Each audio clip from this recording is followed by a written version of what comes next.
Have you ever dreamed of being the smartest in school or college while also having the hottest girlfriend? The MC of this story was such a lucky guy. His girlfriend was the smartest and most beautiful girl in school, and she came from a wealthy family. But Mo had a problem. He was average in absolutely everything, including his looks and grades, and he also came from an ordinary family. That's why he often was bullied for his mediocrity by classmates. No matter how hard he tried, he couldn't raise his grades above average. And now, with the final test coming up, the one that would determine if he could get into the same college as his girlfriend, things weren't looking good. But just when it seemed like all hope was lost, his luck took a turn once again. Mo was lost in his thoughts when suddenly a screen appears in front of him. As a bright light beams from within the system, he gets startled when he witnesses a little girl congratulating him. While our boy is freaked out to see her and warns that creature not to come any closer, the system girl conveys that she is the latest high-tech product developed by Planet X, and Mo is her host candidate. If he completes the missions given by the girl, he will become her host. She announces Mo's first mission is that he should rank in top 10 of his class. While shrugging her shoulders, she says that since Mo was mentioning this to be his goal, he has to achieve it now no matter what, and if he does not, the system will be uninstalled automatically. Mo fiercely asks if the girl would get uninstalled for real, on which the girl convinces him that she is not some monster and she wouldn't give him tasks that are impossible for him. To give a preview, the system girl points her finger at our boy. Mo felt as if some sort of power is driven into him. The system girl says this is the temporary ability he could use free of charge for a month depending on how hard he's willing to work. As the girl left, a screen appeared in front of Mo. He's still being appalled for what happened, and saw that he has been provided with the ability of photographic memory by the system. He immediately sat on the chair beside his study table to test the ability he has been provided with. He read a few pages and was astonished by the fact that he remembers everything he read. He remembers that the system said it would be uninstalled if does not complete the mission. He said he would have to go back to the old days where he only used to endure ridiculous and harsh comments from others. In this moment he realizes this can be a life-changing opportunity for him, and he should seize it. He calculates that he has 14 hours to study, while 3 hours he could sleep to ensure he's in peak condition. He has 15 minutes to memorize content, 8 pages in 1 minute, which means 480 pages in 1 hour. He realizes if he memorizes the content of 2 books before the language and math test tomorrow, he can score a total of 600 points. Hien Zhang is the topper in Mo's class, and he has a total of 650 points. If Mo scores 600, he would get into top 10 of his class. Mo worked hard and kept on reading the content of the books. He skipped his meal and didn't slept properly. While he was asleep, the system girl appears and mentioned that he has worked hard enough so he is qualified for now. She also mentions there were 1072 candidates, but they have all failed because there's no use of having strongest ability if a candidate does not work hard for it. It was the test day. Xiaomo feels a little sleepy, but he does remember every content he studied last night. Juxi asks Mo if he's confident for the test, on which he replies with a satisfaction that he can score up to top 10 of his class. Juxi has an odd feeling that Mo seems different to her today, while other classmates cackles up as they hear Mo. Mo bashfully asks if he was being too overconfident. Juxi comforted him while telling that she believes in him. Juxi then leaves the classroom while other students were still making fun of him. Mo plugs in the headphones into his ear to ignore whatever comments they were passing for him. The test started and all the students seemed non-serious about the test. When Mo looks at the paper, he immediately realizes that the question is same from the book, just the values are different, and that he can score more than 650 easily. Meanwhile, his teacher is stunned to see Mo doing the test so appropriately. 4 days later, when Mo entered the classroom, everyone started mocking him for talking big that day in front of his girlfriend. Mo was sure that they are just jealous of him because Juxi is his girlfriend. Teacher enters the classroom with test papers in her hand and seemed exasperated. She mentions that everyone did worst in the test. She started announcing and distributing the test papers. Han Zhang, the topper, got 653 points and secured second position in the class. Han was shocked. Everyone kept thinking if Han is second, who might be in first place since only Sumo was left. The teacher announces Sumo has scored 702 points and is first in the class, second in the year. Sumo stands up with pride to receive his test paper. This chapter starts with the scene from Linhai High School teacher's office. A female teacher asks one of the male teachers if he heard of Sumo taking second place in the year, on which the male teacher replied that Sumo has always been among the worst of students. How is this possible that he scored this well? A bald teacher, sitting at the back, turns around saying furiously that Sumo has always been arrogant and that he must have cheated in the test. The teacher sitting beside the female teacher says that even if we think this way, it is impossible for a mediocre student to score 700. The female teacher agreed to what he said, and said if Sumo had no knowledge of the material, how would he know where to find it in the book? On this, All the teachers got hit by the thought that Sumo have actually worked hard. The dean was also sitting in the office listening to the whole conversation. He stood up and told them that there should be no more conversation, and that they should reconduct Mo's test for every subject tomorrow. The next day, Mo was sitting in his classroom. He was thinking how his ability of photographic memory is faded away, but he was satisfied of the fact that he studied all the content he needs. He was lost in his thoughts when someone appears at the door of the classroom and asks him to come to the teacher's office. He stands up being all surprised because he had no idea that for what reason he was called to the office. Our boy enters the office, greeting all the teachers. The dean comes straight to the point, informing him that some teachers doubt his recent test results, and so he decided to reconduct the tests. Mo questions if he's the only one who have to take this test. The bald teacher tried to comfort him, telling him that they trust him.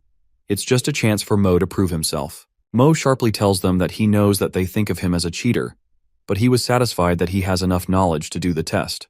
Mo sees the test paper and gets astonished of the fact that the questions are hard for him to solve, but he also knew if he wouldn't be able to solve the test, his teachers will falsely accuse him of cheating. He was thinking about this when suddenly the system girl appears. The system girl congratulates him for completing his first mission. Sumo claims his first reward. When the teacher hears him, he yells at Sumo to answer the questions on test paper and stop messing around. Mo picks up the pen on desk and starts to write the answer. Meanwhile, the bald teacher passes an absurd comment about Mo that he is a mediocre student who is always playing dirty tricks. Half an hour later, Sumo hands over the test paper to the female teacher. He took 30 minutes to complete each paper. The teacher is flabbergasted by the fact that all the answers have clear logic and they are correct. The bald teacher seems remorseful and wishes that he could have created a harder test paper.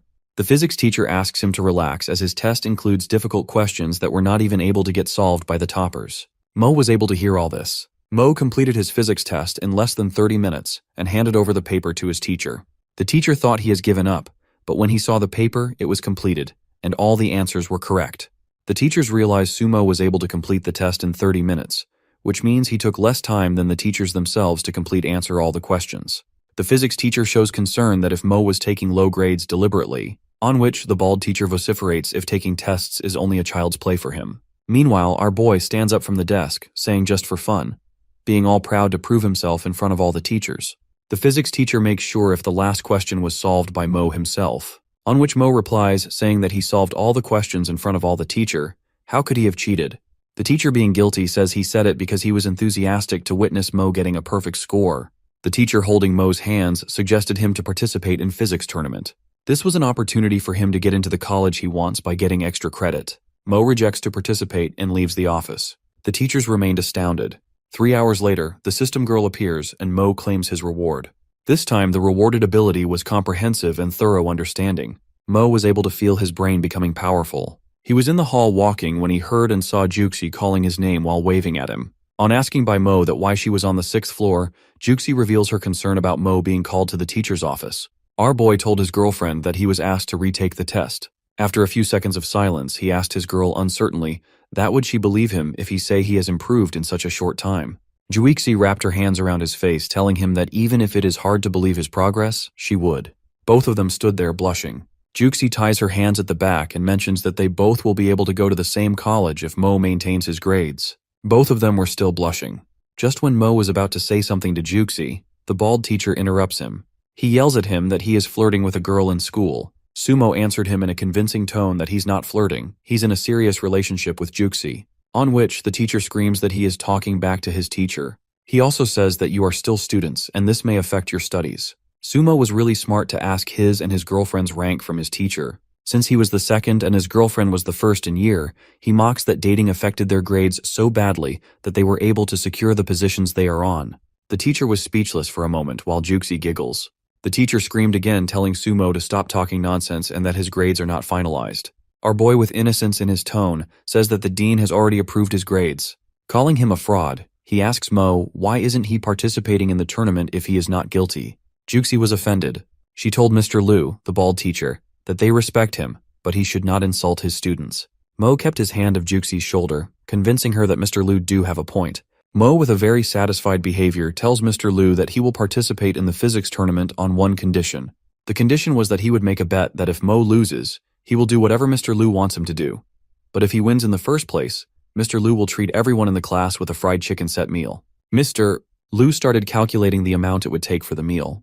He also started thinking that perhaps Mo wasn't cheating. Our boy played a mind game saying if the Lu wasn't chickening out. On which, to prove himself, Lu said he would take the bet. Both of them clapped against each other's hand, calling it a deal. This chapter starts from a scene of Linhai High School. It's raining heavily today. As the physics tournament ended, the students and faculty sat in the bus to go back to their homes. Heading back, one of the teachers named as Ms. Lai contemplates that she shouldn't be expecting anything from the students, given how spiritless they are. Thinking the tournament wasn't their suit, the Ms. Lee believes that the school doesn't pay much attention to this tournament, as she was given charge of leading a team in the end moment. She also seems frustrated by the thought that she lost to that new teacher, Liu Yu. It was the 5th day now. Sumo and Juxi are standing in the teacher's office with all the teachers and principal. Sumo asks Juxi, "Why are they both only students standing in the office?" Juxi made a guess that maybe the results of the tournament are out. One of the teachers was making sure that everyone is present in the office that suddenly the blonde teacher, Ms. Lee, shouted aggressively at Mo and Juxi that they've no right to disrespect the teachers just because they have good grades. Ms. Lee points out to their teacher Ms. Liu Yu, whom she was having personal jealousy from, that she is not teaching basic manners to her students. Mo was offended by the way she spoke. He told her they did nothing to disrespect teachers. Ms. Lee informs that school prohibits students from dating. With a smirk on her face, she says you both are holding hands and teachers are not fool here that they wouldn't know about this. All the teachers tell Ms. Lee to not include them into her own feud with Ms. Liu Yu. It was in this moment that Mo realized Ms. Lai was using him as an excuse. He raised his hand with Juxi's hand in it, informing all that they both are dating and the principal is fine with it. The principal chokes on his drink and asks, when did he say that? Mo explains him that he told them if Juxi and Mo made to the top 3 in the physics tournament, he will be fine with it. Ms. Lee shrieks at Mo that she would make a bigger scene out of him.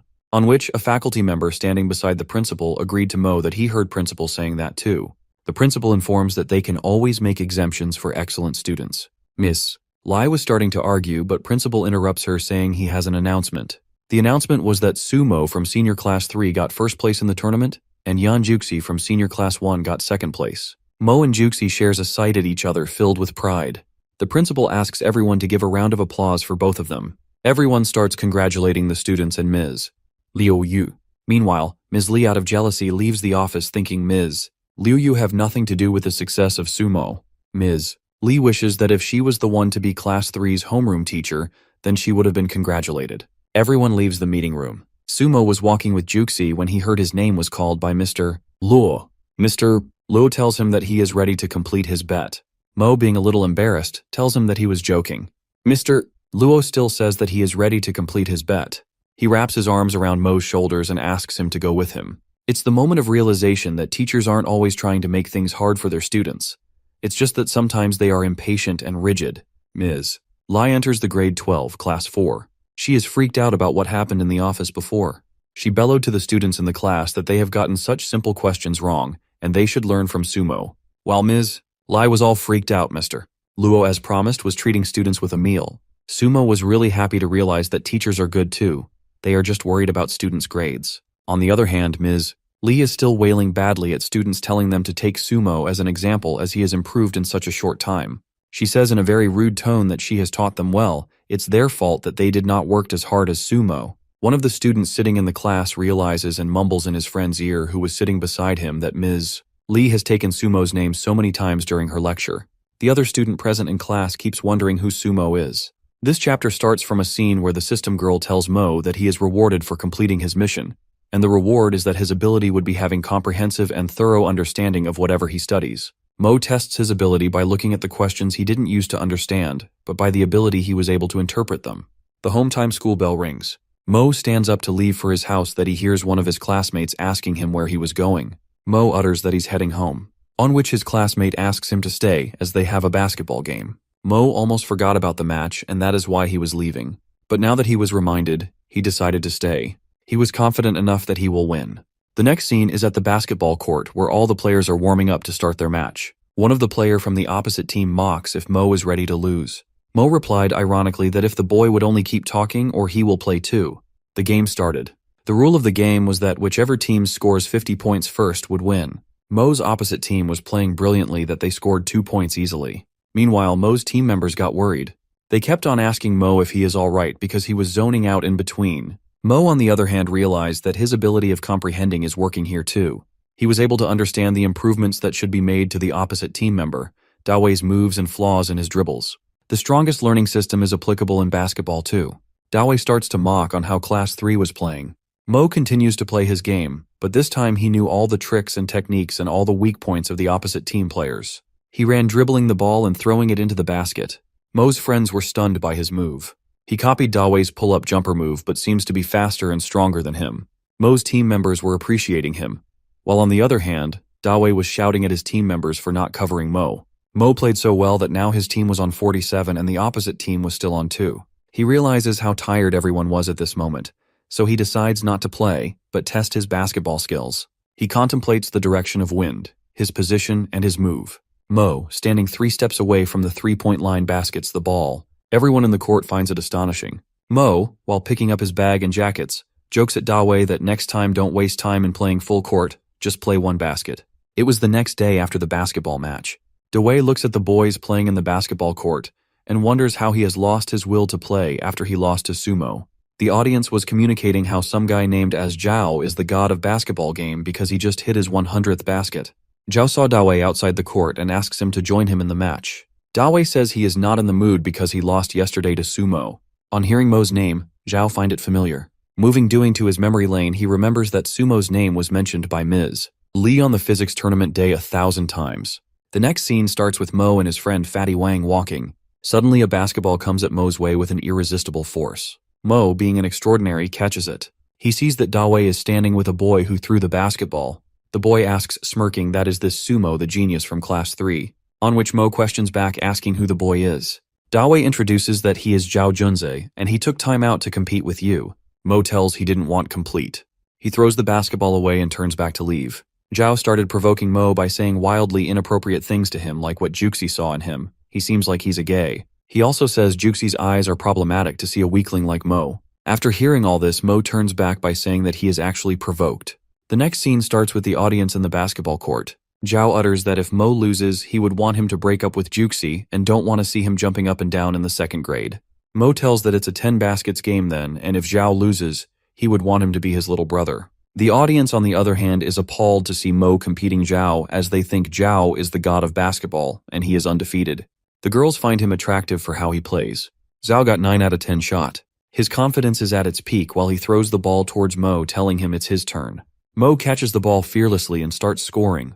The ball's spin was really big that everyone was surprised to witness it. He kept throwing the ball in the basket and the ball kept coming back on its own without a hitch. Fatty tells how Mo did not move his feet and it's up to 9 baskets already. Zhao was picking up the ball back and forth while scoring, but Mo seemed comfortable while he was playing. Everyone just agreed by witnessing that the real god of ball is Sumo. This chapter starts with the scene from basketball court. Mo is all set to do his last basket, while Zhao is distressing about it. Mo was about to do his last score that his sight got stuck at Mr. Sun. Mo starts to think if Mr. Sun would get him into trouble as he did on the day of physics tournament. He doesn't want this to happen because he wants to go into the same college as his girlfriends. He was just about to do an air ball throw that Mr. Sun calls his name, telling him that the dean is calling him. Mo leaves the court without doing the last score.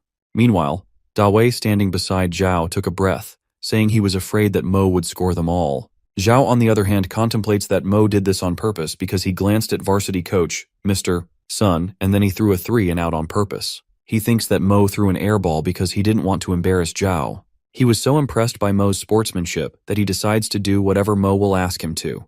In the next scene, Mo enters the dean's office. There are other students sitting in the office too, including Juxi. The dean starts to spill the reason he called all the students. He tells that all the toppers are present in the office. Many of the toppers have failed their college entrance test in the past years, so the school have decided to set an after-school study group for the toppers this year. Mo, on the other hand, finds this idea so boring. His glance stops at Juxi and he somewhat finds relief to see her. Meanwhile, the other students are glad to hear this news from Dean. The dean gives the students question paper that contains questions students will witness in the exam paper. He tells how he has interpreted the 2 main reasons as to why the students have failed in the past. The first one is timing and the second is comprehension. Mo asks the dean, Mr.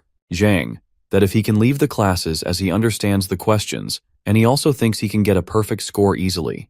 The other students find Mo's behavior arrogant because Dean did not say that the questions were impossible to solve. He just said that they are time-consuming. Juixi, taking our boy's side, says that he can do it as he won the tournament too. The boy argues with Juxi that the college entrance exam is different from the tournament. Juxi shrieks at him that Sumo wouldn't lie to him. If he says he can do it, he will. The dean tells them not to fight. He asks Sumo to share his experience with learning as he was able to do the retaken tests on time. Sumo was about to deny that Dean interrupted and reminds him for his relationship exemption with Juxi. Mo agrees immediately to speak up. Sumo gives his opinion that practice is the key. He incorporates an idea of making a questions template to familiarize themselves with different types of questions. It will help increase the efficiency of answering questions timely. He asks to memorize one question with 16 different possibilities, so this would save time on the test day. One of the students utters frequently that it will be useless if the questions they memorize are not in the exams. Mo tells it's give and take, memorizing more stuff in exchange for time during the test. Dean is impressed by his idea. Mo constitutes that they should prepare their own guides and practice exams, because benefits of just doing the past papers aren't significant. The students find all this difficult. The dean incorporate with students while telling them that they do not have to follow exactly what Mo said, but some of his ideas are worth trying. All of a sudden, Mo get an alarm that he has been awarded with the ability of Feynman learning method. 1 month have passed, the extra class for toppers is taking place. The dean congratulates Sumo for securing the first place in his mock examination. His fellow students also thank Mo for the learning method he told them. Mo was thinking about how he has the strongest learning system that made him a topper student, that his sight sat on Juxi. Juxi looks tense, so Mo asks her the reason. Juxi denies it by saying she's fine. Dean dismisses the class. Mo asks her being all perturbed. Juxi tells her that there's an uncertainty that her mom wants her to go to abroad, and so she won't be able to go to the same college as Mo. Our boy sympathizes that he will be there for her so he doesn't have to worry. In the next scene, Mo and Juxi are sitting in the living room of Juxi's house, and her mother is sitting in front of them. Juxi's mother tells Mo that she's not one of the old-fashioned parents, and she wouldn't stop them from dating. She also mentions that she trusts Juxi's choice, but she wouldn't risk her education and wants her to have the best education possible. Mo started thinking how he have the strongest learning system and no college in the world could match it. Juxi brings Mo back to the conversation. Her mom asks Sumo to talk. Mo starts to speak in consideration with Juxi's mom. He says he understands that she wants best education for her daughter, but best education is not a paper certificate, a fancy campus, or expensive labs. He says the foundation of good education are the people, the ideas, the masters of academics. Juxi's mother gives a round of applause for what Mo said. Then she says that she agrees to what Mo said, but there's one thing still missing. Just when Juxi's mother was about to say that one missing thing, Mo immediately utters connections. He was able to know that because he has activated the skill, opponent prediction. Mrs. Yan agreed to him, explaining how college friends are greatest assets when we enter society. The system informs that the enemy has played a reality check. Mo already expected it. He was trying to wheedle Mrs. Yan by saying that connections will come to those who are capable. Maybe it's important for some to build connections, but Juxi and he doesn't need to compromise themselves for connections. Juxi's mother was impressed by Mo after what she heard from him. She praised how gem of a person he is to have such courage and knowledge, and that he is reminded of someone from her high school days. Juxi was surprised to see her mother reacting like this. Mo also feel joyous that his speech influenced Mrs. Yan. Mo asks Mrs. Yan that he wants to make a bet with her. Mrs. Yan says she doesn't want their studies to be affected because of this. Mo tells her it won't because he is betting on his college entrance test. He says if he gets a perfect score, he would want Juxi to stay here, and if he doesn't, she can send Juxi abroad. Mrs. Yan finds this offensive. She tells Mo that getting a perfect score is much harder than improving yourself in studies. Mo acknowledges to know that no one has ever gotten a perfect score, but he thinks this is the right way to prove her that he is a perfect match for Juxi. Mrs. Yan, being all disgruntled, says she was impressed by Sumo, but now that he says all this, she totally dislikes Mo's conceitedness. She took the bet and jeered that if Mo loses, she will reconsider if he's a good match, as she doesn't want her daughter to end up with a narcissist. She stands up and leaves the living room. Juxi tries to stop her, but she won't stop. Mo murmurs that Juxi shouldn't worry. He leaves the living room thinking furiously that how could the learning system do this to him, and the system will have to pay for this. The chapter begins with the students sitting in the classroom. It was self-study period in the class. Mo was busy reading a newspaper. Fatty says that he is being a little overconfident, that he is not studying. Mo tells he's reading the newspaper to get a perfect score in the entrance test. Upon asking by Fatty, Mo informs that he is reading it because he only needs to improve himself in the essay. Last night, the system girl appeared in front of Mo. He was so exasperated at the learning system for what it did in front of Juxi's mother. The system girl shrieks that her name is Xiaoxi. Mo asks her not to copy her girlfriend's name. Mo asks abruptly about the perfect score mission. Xiaoxi says she has no information about it, and they should talk about this later. And he also shouldn't worry because no mission is impossible for the host. She then mentions that she is here to bestow him with the award for winning the basketball match. Mo gets excited after hearing this because he was alarmed back then for why he was given such a mission. Mo gets reward ability of master-level calligraphy. Mo shrieks after hearing about his reward, that if this ability is enough for him to get the perfect score. The next scene is from the classroom again. Mo is sitting with a newspaper in his hand, wondering that he is now on his own to get a perfect score, and the key to get it is the essay. He starts to surmise how he has to master social issues and communication studies by which the hearts would beat and eyes will tear up, his breakthrough. The school bell rings. Fatty asks Sumo if he wants to play with him, on which Sumo informs him that he's meeting Juxi with his mom today. Fatty jokes about it that is this what meeting the parents is. In the next scene, Juxi and Mo leaves from the school. As they reach at Mo's house before entering, Juxi tells Mo that she's nervous. Mo tells her that her mother is very friendly. As Mo's mother sees them at the door, she asks who the girl is. Mo tells her that she's Juxi, the girl she mentioned before. Mo's mother, praising her, says that Mo is blessed to have a schoolmate like Juxi. Meanwhile, Mo is thinking how her mother has never been this welcoming before. In the next scene, they had their meal together. After that, Juxi leaves the house. Mo's mother tells her to come more often, and then asks Mo to leave Juxi to her car safely. On the way, Juxi tells how relieved she is by meeting Mo's Mo. Mo asks Juxi to come more often, and then says he'll try his best too. Upon asking from Juxi, he tells he will get the perfect score in entrance exam to win Mrs. Yan's heart. Few months have passed, it's now the college entrance exam day. People are sitting outside the building. There's a girl named Zhao Yuyu. She's the host live on social media. She shows how parents are waiting outside the exam hall as it is an important event in every family. By the comments in her live, Zhao Yuyu seems very popular for her looks. She catches a sight of two students coming out of the exam hall, though there's still an hour left for the test timing to finish. It's Mo and Juxi. Zhao Yuyu approaches towards them and asks them how they have come early. Mo informs that they did the test early, so they submitted it. Zhao Yuyu starts to wonder if she asked the wrong question, and if they are kicked out of the exam hall because they've caught cheating. She asks them if the questions this year were hard, because it's rare to see someone hands in their entrance test early. Mo asserts that the questions weren't that hard, and he can get a perfect score easily. Zhao Yuyu asks bewilderedly. That is Mo serious when he said he can get a perfect score for his foreign language exam in just 1 hour. Mo corrects her by saying, perfect score for the whole exam. Just when Mo says this, tons of comments started coming in the live video saying that he is joking and doing everything to impress the girls.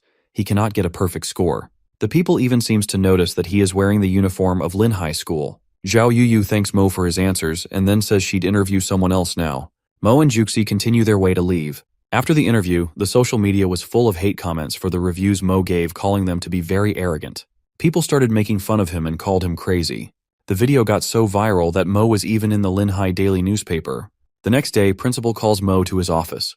He shows Mo the news that how his careless, self-assertive reviews have affected the image of Lin High School. There's been heated discussion among netizens that Lin High School has a grandiose curriculum and its students are arrogant. The principal shows his concern that how the school's image is getting ruined. Mo shouldn't have been so careless during the interview because exams results are not even out yet. Mo agreed that he shouldn't have been negligent, but whatever he said was true, and that Lin High School would become famous after the results would be out. The next scene is from the college entrance exam marking hall. One of the examiner is looking into the paper being astonished by the fact that there's not a single mistake in the whole paper, and the handwriting is also very attractive. He shows the paper to the team leader. The team leader also gets surprised at how perfect the essay and its approach is. He is so amazed by the essay because it didn't seem like it was a student-level essay. The team leader asks the examiner to give it the perfect score as the essay is showing great ambitions, and it is expounding philosophies of life. The examiner argues that this student got all the questions right, and if this essay gets a perfect score, there would be no deducting marks. The team leader shrieks that this should be given the perfect score and that there should be no more arguing because his decision is made. In Juixi's mother's office, one of the faculty members informs to the female faculty member that there's a student with the perfect score this year. She doesn't agree to what he says. He says confidently that you'll see on your own. Mrs. Yan starts to wonder if it's Sumo. The next scene is from Juxi's living room. Sumo and Juxi are waiting for the result to come out as Juxi's mom is not at home. Mo receives a text on his phone that informs him that the results are out. As Sumo starts to see his result, Juxi tells him that she believes in him. Mo gets all elated after seeing the results. Juxi's mother enters the house. She mentions of some news, wondering if it's true or not. Juxi welcomes her mother. She sees Sumo and he says he's sorry to bother her. Mrs. Yan asks him if he has some news. Mo, being all thrilled, tells that he got the perfect score in his test. Mo asks Juxie's mother that she doesn't look surprised. She tells she knew because Lin High School newspaper published that some student from their school got the perfect score. Mo gets all piqued at the newspaper for causing all this trouble. Juxie asks her mother about her bet. She says she agrees for her to stay in the country for further studies. She then mentions to Mo that she's not only impressed by his perfect score, but also his courage, determination, and power of action. She tells Mo to always take good care of Juxie, on which Mo answers that he will. Mrs. Yan thinks that in few years it'll be the right time to marry Juxie with Mo. Mo and Juxie clap each other's hands and hugs each other tightly in contentment. Juxie's mother was watching both of them. She asks them to make a promise that she doesn't want herself to become a grandmother before they graduate. She says that it's strictly not allowed. Mo and Juxie asks what does she mean by this. Juxie sits beside her mom, holds her hands and asks giggling that why is she saying this. Mo on the other hand assures Mrs. Yan that they wouldn't do anything before graduation. Mrs. Yan tells Mo that she believes in him because keeping such promise is facile than taking a perfect score in entrance test. Mo wonders that he doesn't know which one is more difficult. Mo's phone rings. When he takes his phone out of the pocket, he sees his mom calling. He picks up the call. His mom tells him that she received a call from recruiters at Tsinghua University, and they told her about Mo's performance. Mo corroborates that the news she heard is true. Mo is actually the top scorer on college entrance exam. As he says he hopes he have made her proud, his mom was pink-eyed and lachrymose. His mom goes down her memory lane thinking how Mo wouldn't sleep and study late at night. She tells Mo, being all sentimental, that though she witnessed him working hard, she still didn't expect him to do so well in the test. She says your dad will be so proud of you while the tears move down her cheek. Mo promises that he would make them even more proud in future. The next scene is from 2 days later when Mo comes at Juxie's house to pick her up on his bicycle. Mo compliments indirectly saying, "My Juxie looks very pretty today." Juxie asks him who's his Juxie. In reply, he tells her to hop onto his bicycle. Mo says, "Why else would you get on my bike?" On which Juxie compliments that he's a smooth talker. Mo begins to ponder how few months ago he was ridiculed and mocked by everyone, but now everything is changed. As they reach school, a bunch of boys are standing and talking. One of the boy passes comment that how pretty Juxie is. The other boy says that she's way out of your league. Juxie asks Mo about where he will apply for college. He tells her that he has already convinced her mom that wherever Juxie will apply, he will apply there too. As they both walk towards the school building, there's a huge board which says, "Congratulations to Sumo for winning the top award." Juxie enthusiastically exclaims, "This is for you, Mo." The principal of the school hands Sumo's shoulder, telling him that he has bring honor to the school. Mo tells him to calm down and that they can talk about it. The next moment, Mo witnesses all the teachers greeting him at the gate. Mo is all captivated. The principal informs him that the school has decided to put his name on the school's wall of honor. The teachers start to wonder that in 40 years since the school was founded, only 4 people have been put on the wall of honor. The famous icon of literary world, the self-made internet giant, influential political leader and academician with outstanding achievements. Mrs. Liu, one of the teachers, is astonished by the fact that Sumo is only 18 years old, and he is on the same level as those outstanding icons. Meanwhile, Sumo and Juxie are all delighted to hear this news. Mrs. Liu asks principal that isn't this award a bit too heavy for an 18-year-old. The principal turns around and starts to explain Mrs. Liu that the wall of honor is not for showing off the glory of school, but it is to showcase the achievements of students like Sumo that sets as an example for other students. He claims that if an excellent student like Sumo is not placed on the wall of honor, then in future he doesn't think there would be a student who would be able to get a place there. Mrs. Liu agrees to what he says. The principal states that Sumo on the wall of honor is decided. All the students start to cheer, and everyone gives a round of applause for him. Mo claims that he's not that good, and he doesn't have to be on the wall of honor. The principal, after hearing this, informs him that under normal circumstances, the school have a bonus of 20,000 yuan for being the top student in college entrance exam, and for each alumnus listed on the wall of honor, the school will award 500,000. Mo gets amazed by this. He tells principal that he's ready to set an example of excellence for the young students. The principal appreciates him for this. He then asks Mo to prepare himself. Upon asking from Mo, he tells him that the TV station is coming to do an interview, so we have to help alma mater to do a good job. It'll be a live interview, and there will be a lot of people watching it as Mo is the only person to get a perfect score in his test.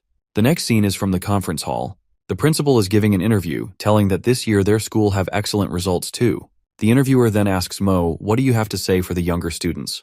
Mo starts to think that he was able to do all this because of the learning system he has, but in retrospect what helped him most was the mandatory tasks given to him by the system, and if he hadn't been pushed to the edge time and time again, he wouldn't have been able to use every ability perfectly. Mo starts to speak, saying that one advice he wants to give to the students is that don't be afraid to lose face. He tells he was also mocked by the people in beginning. He was also a bit afraid that he would fail, but he continued to work harder. Many times the subconscious thoughts like if you are afraid, you shouldn't do it occurs. These thoughts would make you stop to work harder. He claims that obviously there's an element of luck in him being the first student ever to take perfect score in entrance exam, but his secret is that one should not be afraid to be embarrassed. Take a brave step forward and do what you want. Mo's words influenced a lot of people on social media. People started regretting on their comments about him before, and some started considering him as their idol. Mo is sitting in his living room. The system girl appears in front of him, informing him that he has only one entry to win level 1 lottery and asks if he wants to draw it now. Mo says yes. The system girl congratulates him for winning the new ability, which was imagination storming. Mo gets electrified as it looks powerful by its name. The system girl explains that when scientists first discovered benzene ring structure and when mathematicians first made heptadecagon using a ruler, it took imagination to make that leap from 0 to 10. By the ability Mo has been provided with, he will have no problem understanding that. Mo gets impressed by what system girl tells him. He decides to try it. The system girl leaves, asking him to call her when he needs her. Mo activates the ability and starts to test it. It's 5 p.m. in the afternoon. Mo was still testing the ability when he hears the door knocking. He says he'll get the door, but his mother stops him because he was busy. When she opens the door, there's a man with glasses on, asks if Sumo is home. Sumo's mother asks him who he was on, which he tells her that his name is Mr. Lee and he's the head of Jing's university admissions office. He tells his reason for visiting is to discuss Sumo about his university application. Mo's mother gets thrilled to see that the head himself came to the house. As she welcomes Mr. Lee in the house, there's again a knock at the door. There's a man with the same question asking about Sumo. He tells he's Mr. Su from Dai's University's admissions office. Mr. Su's sight catches Mr. Lee and he gets all freaked out that he came to recruit secretly, and he's caught. Mr. Lee smirks at him saying, "You are here too." Mr. Lee finds the paper Sumo was testing his new reward ability on. He starts to go through it. Meanwhile, Mr. Su starts to Sumo's mother about the university he came from. He tells that Dai University is best in country, with excellent campus, faculty, and dormitories. He tells Dai University is ready to offer $300K scholarship if Mo decides to go there. He asks Mo's mother to sign the agreement. Mr. Lee stops him and informs Sumo that if he decides to come to the Jing's University, they'll give him the scholarship of $5 million. When Mr. Su hear him say that, he yells at him asking that isn't $5 million a bit much. That's much more than we give any of our undergraduates. Mr. Lee, on the other hand, notifies Mo that if $5 million seems less to him, they can go higher as long as he'll choose their university. Mr. Su gets all wrathed up knowing Mo still wants higher. Mo declares that his plan is to go to the same university as his girlfriend's. Mr. Lee notifies him that his girlfriend can go the same university too. They will provide her with the authority of choosing whatever major she wants. He also tells that by the post-graduation, both of them can do a course, and the university will pay for it. He even said they will discuss Juxi's scholarship too. He also says that she will get a perfect accommodation with a single dorm. Mr. Su freaks out at Mr. Lee asking if he even have this much authority and that there are dozens of top students. Will he afford the same for all of them? Mr. Lee starts to think that if he lets Mo go like this easily, he would never know what genius he's letting to slip away. This chapter starts with a scene from an airplane. Sumo and Juxi are sitting in that airplane while Mo tells Juxi about the argument Mr. Lee and Mr. Su had.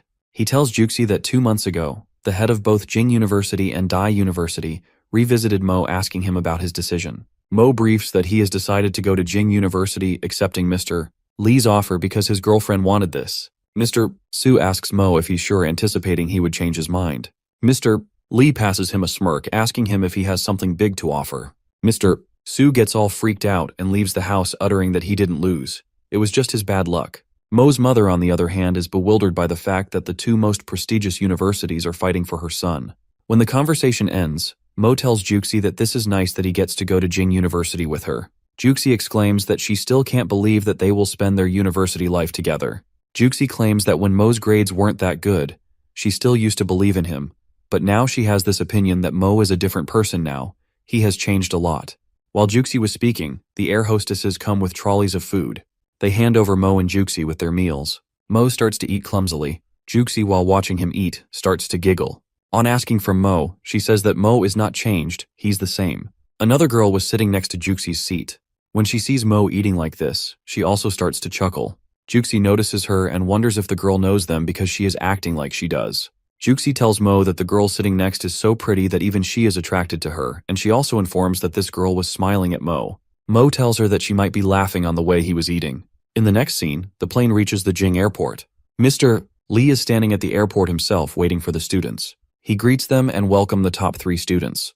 The third student beside Mo and Juxi is the same girl who was laughing at Mo in the plane, and she is also a student at Jing University. He principal greets them saying it's a pleasure for them to have the top 3 scorers of Hebei province. Mo gets astonished as he was the first and Juxi was the third, which means the second position was secured by this girl. The girl says she's happy to meet the first and third scorers face to face today. She explains that her grades have always been great since she was a child. She then moves her hand forward towards Sumo, telling that it's nice meeting him. She says, "Please teach me more in future." Mo shakes hands with her and states that, "Let's learn from each other." Mo has a weird feeling that the girl is up to no good. Mr. Lee is glad that he doesn't have to introduce the girl to them. He then directs the 3 of them towards the car. He opens the door and asks them to get in. As Sumo glances at Audi A6, he starts to wonder how the treatment provided by the university is better than he thought. The girl utters, being impressed by Mo, that it's the first time that someone has a perfect score in college entrance exam. Otherwise, there are high achievers every year in this university, and tells that she is blessed to have him in his university journey. Mr. Lee directs them to sit in the car and he'll help them with their luggage. He also informs them about their paperwork, which will get done once they reach their destination. While arranging the bags in the car's trunk, Mr. Lee contemplates that it's because of Mo's forte in excellence of education that they are being chauffeured around. If a mathematical master who can solve the world's problem is visiting, then this protocol is still very light. As all of them were on their way, Mo wonders how good is it to have a car for pick and drop so he doesn't have to work as hard as other freshmen. Juxi and the blonde girl was sitting in the back of the car. Juxi asks her about her points in the entrance test as she's the second. She tells that she got 736 points. Juxi, after hearing this, utters what a pity. The girl starts tittering, asking what the pity is because she still cannot be Mo's opponent. Mo sniggers, saying that it's Juxi and the girl who are 4 points apart. Mo starts to think that they two are mixing up quickly. Mo was looking out the window when he was called by Mr. Lee, who was asking about his majors and telling him that they've made this special case for him. Otherwise, the students have to choose their majors before they fill the application form. Mo informs him that he will be taking the same majors as his girlfriend's, which was foreign languages. Mr. Lee gets freaked out as he gets to know that Mo is not choosing the math department. He says that Mo is biased and would be fine with any major, but he should use his strengths. Sumo says that Mr. Lee is saying all this because he was able to witness Mo's calculations, and then asks, is arrogance that does he even think that there's a professor who will be able to teach him? Mr. Lee starts to wonder that Mo has a right point. Mo says that even if he enrolls himself in math department, it is a waste of time for him, and if he chooses not to attend the classes, it will have a negative impact on the other students around him. Mo tells him that even if he's in the English department, he could find professors to help him if he wants. Mr. Lee agrees to what Mo said and tells that with Mo's strength, it's the same everywhere. Mr. Lee pulls up the gear at one point and informs the students that they've reached their destination, the Jing University. The students get amazed at how beautiful the campus is. Mr. Lee asks the students to go to their dormitories first. Meanwhile, he will check in for them. Juxi tells him to meet at lunch after freshening up. Mo is all geared up and excited for the long-awaited college, which is just about to begin. Mr. Lee directs the way to students towards their dormitories. Mo drags his luggage and reaches to room number 403. As he opens the door, he is greeted by all the other students who will live in the same sleeping quarter. One of the boys from them greets Mo, introducing himself as Zhao Tian, native of Imperial City. He introduces that the skinny one is Zhang Xiaochuan and the fat one is Wang Fei. He informs Mo that they were discussing about who will be the boss of the dorm. Zhang Xiaochuan contemplates and tells that whoever is older will be the boss. Wang Fei argues with him, telling him to not be vulgar, and let's decide the boss grades-wise. Whosoever have higher grade will be the boss. Both Zhang and Wang started contending.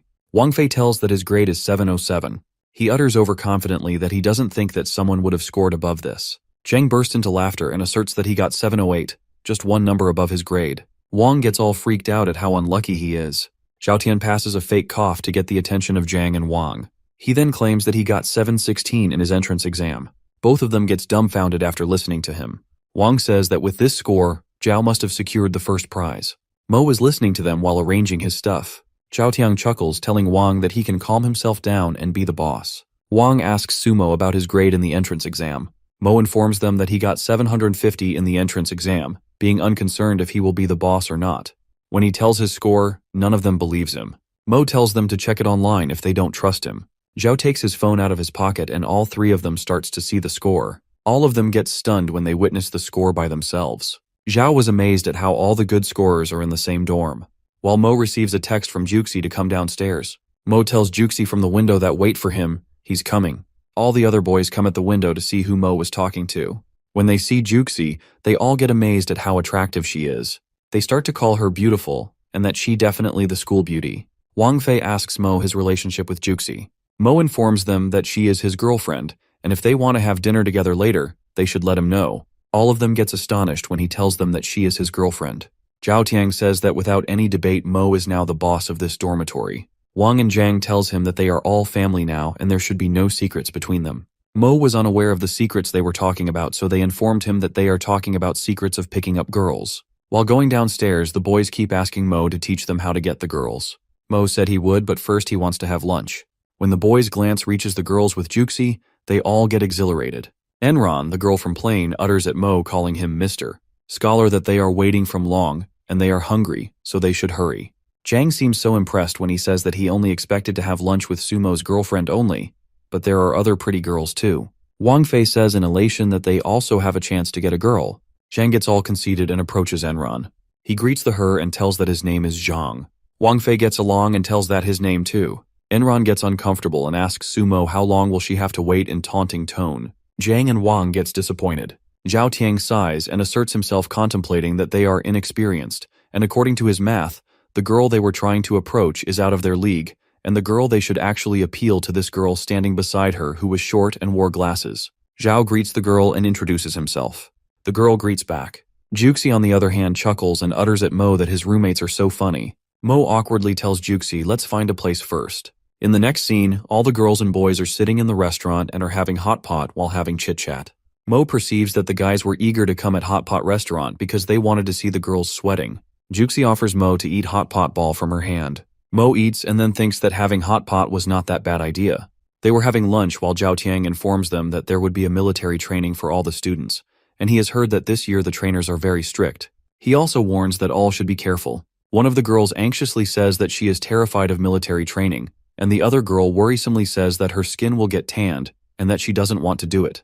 Zhao declares that we will have to prepare ourselves, and for that if the girls need help, they have prepared all kind of posture correctors. The girl shows gratitude and asks to exchange numbers. Juxi utters that she doesn't want the help. Mo says that he doesn't want it either. Zhang asks the reason, and Mo states that they don't have to do the military training.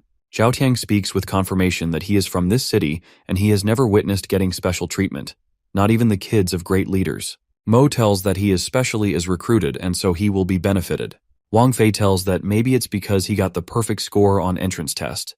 The girls are astonished to hear that Mo has a perfect score because according to them, whenever they hear someone got perfect score, it's either perfect score in particular exam or in the Hainan province. Zhang verifies that he actually got a perfect score. They can witness it online. Wang Fei agrees to what Zhang speaks. Zhao Tiang derogates that he will always be a sidekick if he stays around Mo. It's evening now, and the boys have returned to their dormitory. They're all sitting and having a conversation when Zhang suddenly comments that he never expected there to be so many pretty girls in their class. He then calls all the girls goddesses. Wang adds that since Juxi is Mo's girlfriend, they are left with Enron. He asks Mo to tell Juxi to introduce Enron to him, as she's so pretty, and he's sure all the other boys will like her too. Zhang complains to Mo that he shouldn't listen to Wang, as he's been badmouthing him, and insists that Mo should introduce Enron to him. Mo responds that it's been less than 24 hours since he and Juxi met Enron. How could he possibly handle the introduction? Xiao suggests that Mo create a group chat. Mo, confused, asks what group chat he's talking about, since he knew there would be a class group chat created tomorrow, on their first day. Xiao explains that this group chat is specifically for the boys in their dorm and the girls in Juxi's dorm. Mo then understands what Xiao means and says that he'll ask Juxi. The others start calling Mo the best boss and get excited when Mo begins texting Juxi. In the next scene, a group chat is created with the title Team Tackling Uni Life by Zhao Tiang. In the chat, everyone greets each other. Zhao Tiang informs them that this group is for sharing tips and techniques for military training, as they had discussed before. He also says they can help each other with any problems they encounter during university life, and they can ask Genius Sumo for help with studies. Sumanai is impressed by all these benefits. Watching Sumanai's replies, Zhao begins to think she might be interested in him too. Meanwhile, Mo puts his phone aside and says he's going to sleep. The other three boys continue using their phones. The next day, as Juxi enters the classroom, all the boys start admiring her beauty. They wonder who she is and compliment her looks, making assumptions that they'll win her over as their girlfriend. When Mo enters the classroom, Juxi waves at him and tells him to sit next to her. Mo sits beside her. The boys start whispering, wondering why she asked Sumo to sit beside her. Wang Fei tells them that Juxi is Mo's girlfriend. All the classmates are disappointed. When Enron enters the classroom, the boys immediately start obsessing over her beauty too, offering her seats with them. But she heads straight to Sumo and Juxi's table. She greets Mo, calling him a scholar, and sits beside him on the other side. The boys freak out when they see Mo sitting between the two most beautiful girls in the class. Even Wang Fei is astonished. Meanwhile, Zhao sits beside Sumanai. Sumo asks Enron why she decided to sit with him when there are other empty chairs in the room, because he feels like the entire class will hate him now. Enron chuckles while Juxi pinches Sumo in jealousy.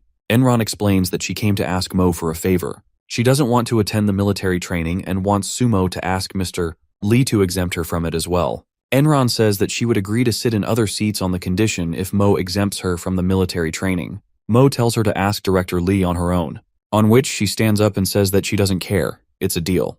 Juxi seems to be growing resentful of how she's speaking to her boyfriend.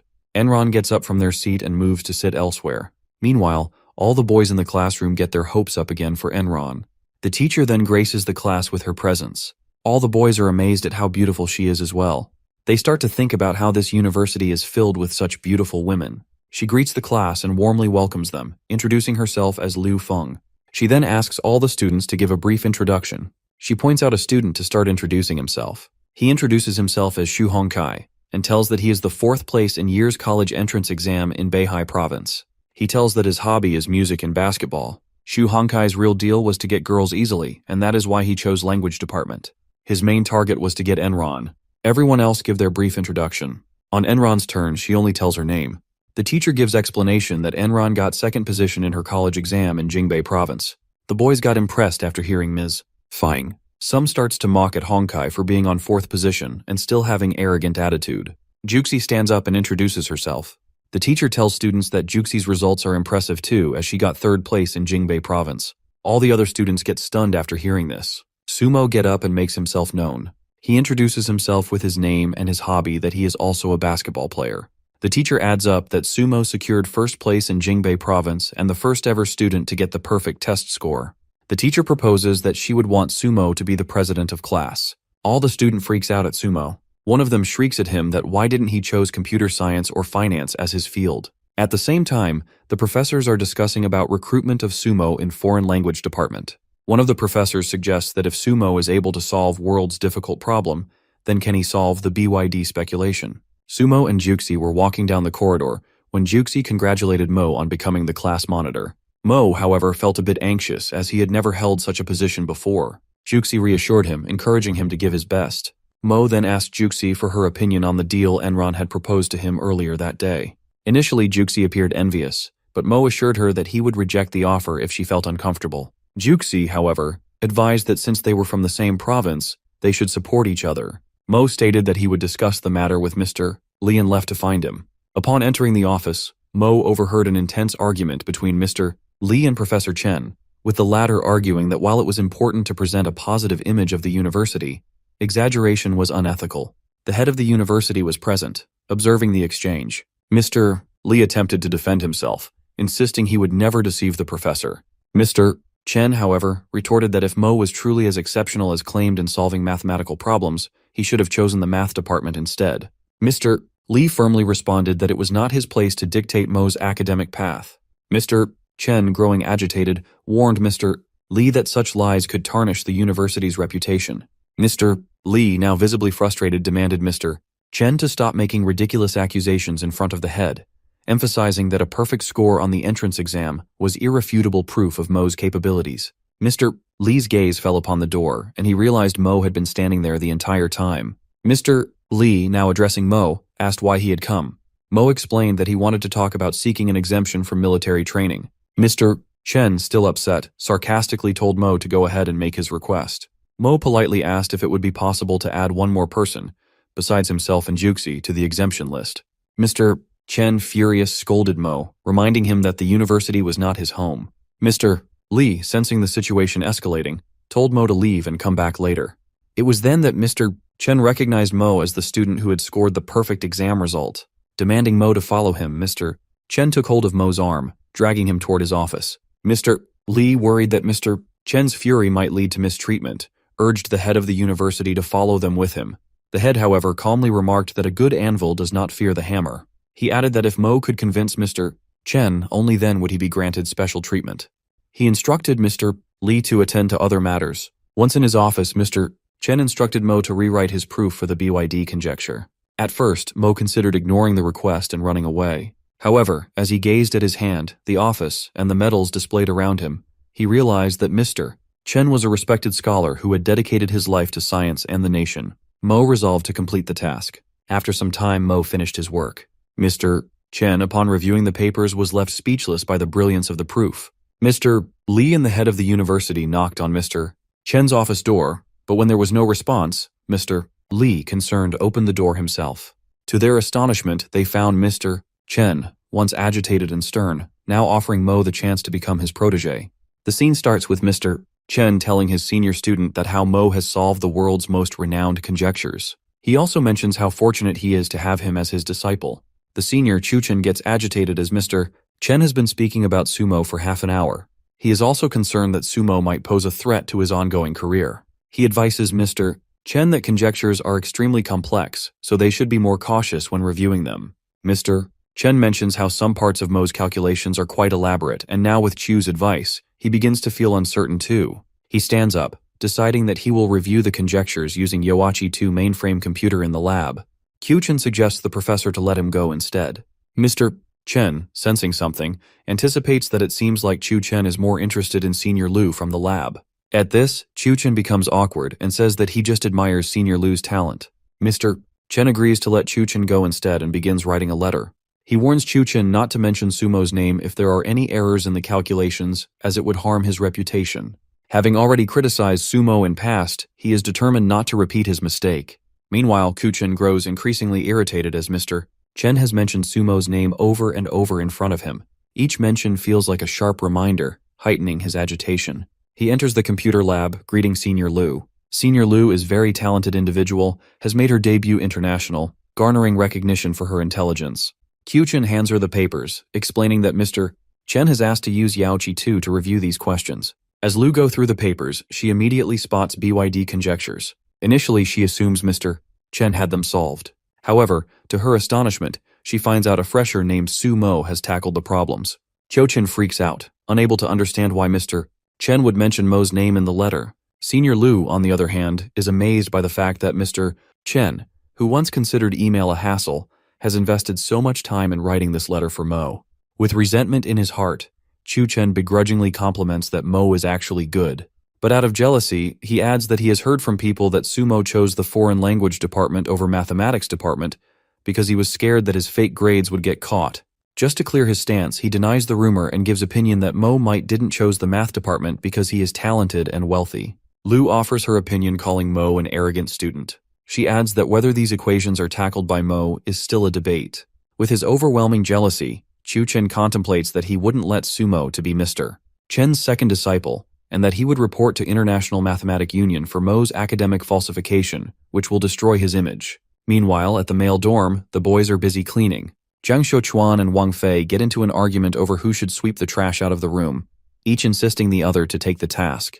As their voice rise, Mo intervenes, ordering them to stop fighting and finish their task so they can head out for dinner. Zhao Tiang, with a sarcastic tone, tells them to stay quiet as the monitor has instructed them. After a brief gaze at Zhao, Zhang and Wang turn to Sumo, complaining him that Zhao is being sarcastic. Zhao denies their accusation. Sumo sensed flattering. He asks why Zhang and Wang have been messing with him. Zhao Tiang agrees to Mo, sarcastically suggesting that they are trying to butter up boss to get closer to Enron from their class. Zhang defends himself, insisting that they would never do such thing to their boss. Zhao Tiang informs Sumo that in real someone from the class is bad-mouthing him behind his back. Mo denies, as he felt no such thing. Zhao gets staggered by seeing Mo being calm about it. Sumo insists that he is impervious for what assumptions people make about him. All the boys find Sumo's behavior impressive. During the conversation, Sumo's phone buzzes with a new message. He glances down and reads a text from Enron asking him to help her exempt from military training as he is the monitor. Sumo's expression shifts immediately, sensing sarcasm in her text and realizing that Enron is mocking him, basically playing a game at his expense.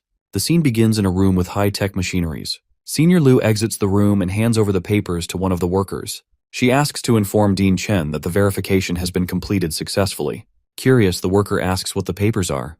Lu tells him that they are the BYD conjectures. The worker agrees to take them to Mr. Chen. As he begins walking, his gaze falls on the papers and his feet comes to a sudden stop.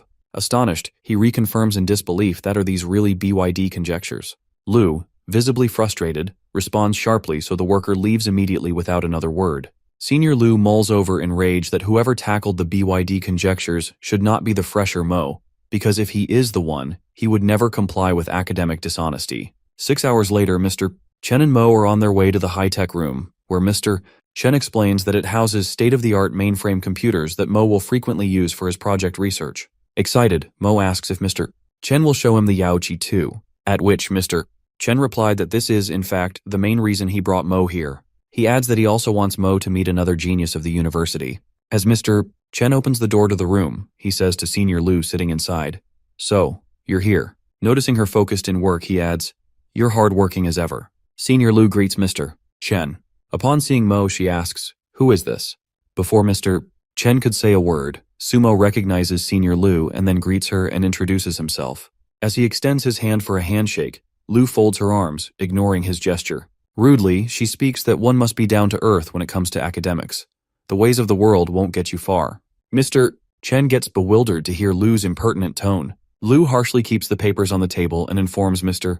Chen that she went through the BYD conjectures and she has some new ideas regarding it. Fretful Mr. Chen sensed bitterness in Lu's tone. He takes the papers from Lu and hands it over to Mo, asking him to go through them. Lu grows angry at Mr. Chen for showing the papers to Mo. Mo sensed bitterness from Lu, contemplating that she is targeting at him. In this moment, Mo gets notified by the system that to become a genius, he would need a fellow traveler on his journey, and that fellow traveler would be Lu Wangyu. Mo ruminates at how will he become intimidating in front of Lu. Deliberately, pointing on the paper, he tells Mr. Chen that one of Lu's ideas won't work. Lu freaks out at him for saying that. At this, Mr. Chen agrees with Mo and tells him to examine the third paragraph. Mo, changing his statement, asserts that he thinks Lu's ideas are advantageous too, if they look them from a different perspective. Mr. Chen asks for an explanation. Mo starts to explain. In the next scene, Mr. Chen appreciates him for his idea. Senior Lu, changing her opinion about Mo, expresses her fascination towards Mo's approach of the idea. Mo tells her that he got inspired in the moment. Lu, lowering her face, expresses guilt and apologizes to Mo for misunderstanding him. She then faces Mo, asking him why did he chose foreign language department over mathematics department. Mo asks her in a polite tone that what does she think university is. Lu answers confusingly that university is just university. Mo explains to her that neither the courses nor the learning system is important in the university. He adds that he doesn't think the major he chose will affect what he actually wants to study, because then there would have been no option to go for a different postgraduate field. Lu argues that choosing math would provide him great opportunities, at which Mo informs her that he chose the language department just to keep his girlfriend close to him. Adding to this, he exclaims that we are students, but first and foremost we are humans with feelings and emotions. Adding to his debate, he mentions that if it wasn't for Juxi, he wouldn't have been this desperate to be in the perfect university, and the leaning system wouldn't have stayed with him. Mr. Chen places his hand on Lu's shoulder and tells her that he has long intended to address this, that Lu has not connected with her parents since 6 months. He adds that excessive stress can narrow one's thinking, so relax to think more flexibly. Senior Lu feels encouraged and shares that she never really thought of learn this from Mo. Immediately after this conversation, Mo is notified by the system that he has accomplished his mission. In the next scene, Mo is sitting in his dorm. He gets a notification from the system to collect his mission reward. Excited, Mo clicks at the screen to collect his reward. He discovers that he is rewarded with a new ability which is discerning eyes. Curious, Mo starts to wonder what will happen with the new ability. In the next scene, Chu Chen is standing outside the laboratory when he overhears some students discussing how a student from this student managed to solve one of the top 5 conjectures of world. A wave of irritation sweeps through him after listening to them. He turns his gaze to Senior Lu approaching him. Overjoyed and curious, Chu Chen asks the reason for why she is not working in her lab today. She informs that she is implementing on the suggestion given to her by Sumo and Dean Chen.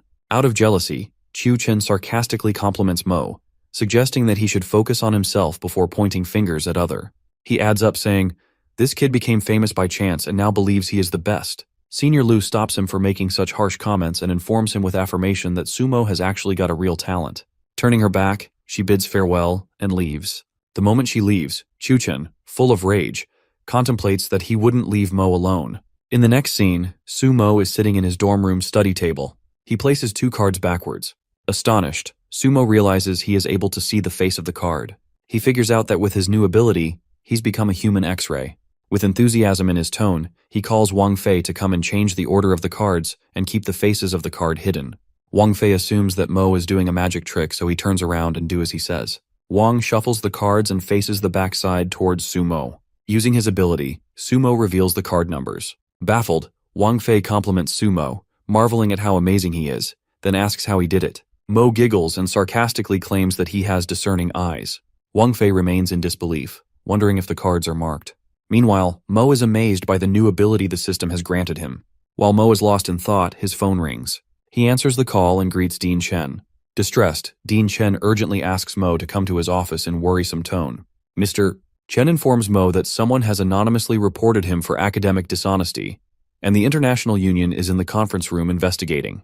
He adds that they insist it's someone else's achievement, regardless of whether there's proof. In disbelief, Dean Chen repeats that Mo has made headlines as academic dishonesty for academic fame. While Dean Chen was on call with Mo, Chu Chen was standing outside his office door, eavesdropping their conversation. Filled with resentment, he ruminates that this is a disgrace to the entire nation's math community, and that escaping this mess will be hard for Mo. It is then revealed to us that all the scientists in the world are divided into 4 levels based on their achievements. Level 1 scientists have limited knowledge that is already known to mankind. Level 2 scientists sometimes reach slightly beyond the knowledge known to mankind. Level 3 scientists have reached the limit of human knowledge, while Level 4 scientists bring in knowledge that's in a whole new field.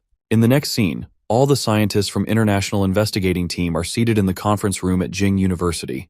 The head informs Senior Lu that there are 2 Level 2 scientists and 1 Level 3 scientist among them. Concerned, Lu expresses that she has heard that they received an anonymous report. She explains that the report alleges that several scientists from the country have collaborated to prove the BYD conjectures. But we let a young man claim the achievement so that we could elevate him as an academic star. She finds the accusation to be absurd. She pauses, then reflects that very few people knew about Mo solving BYD conjecture, so the anonymous informant must be someone she knows. From the investigating team, Level 2 scientist Tom shows his perplexity to witness Level 3 scientist, Yamamoto. Yamamoto claims that he considered coming because BYD conjecture, one of the top 5 conjectures, has been tackled.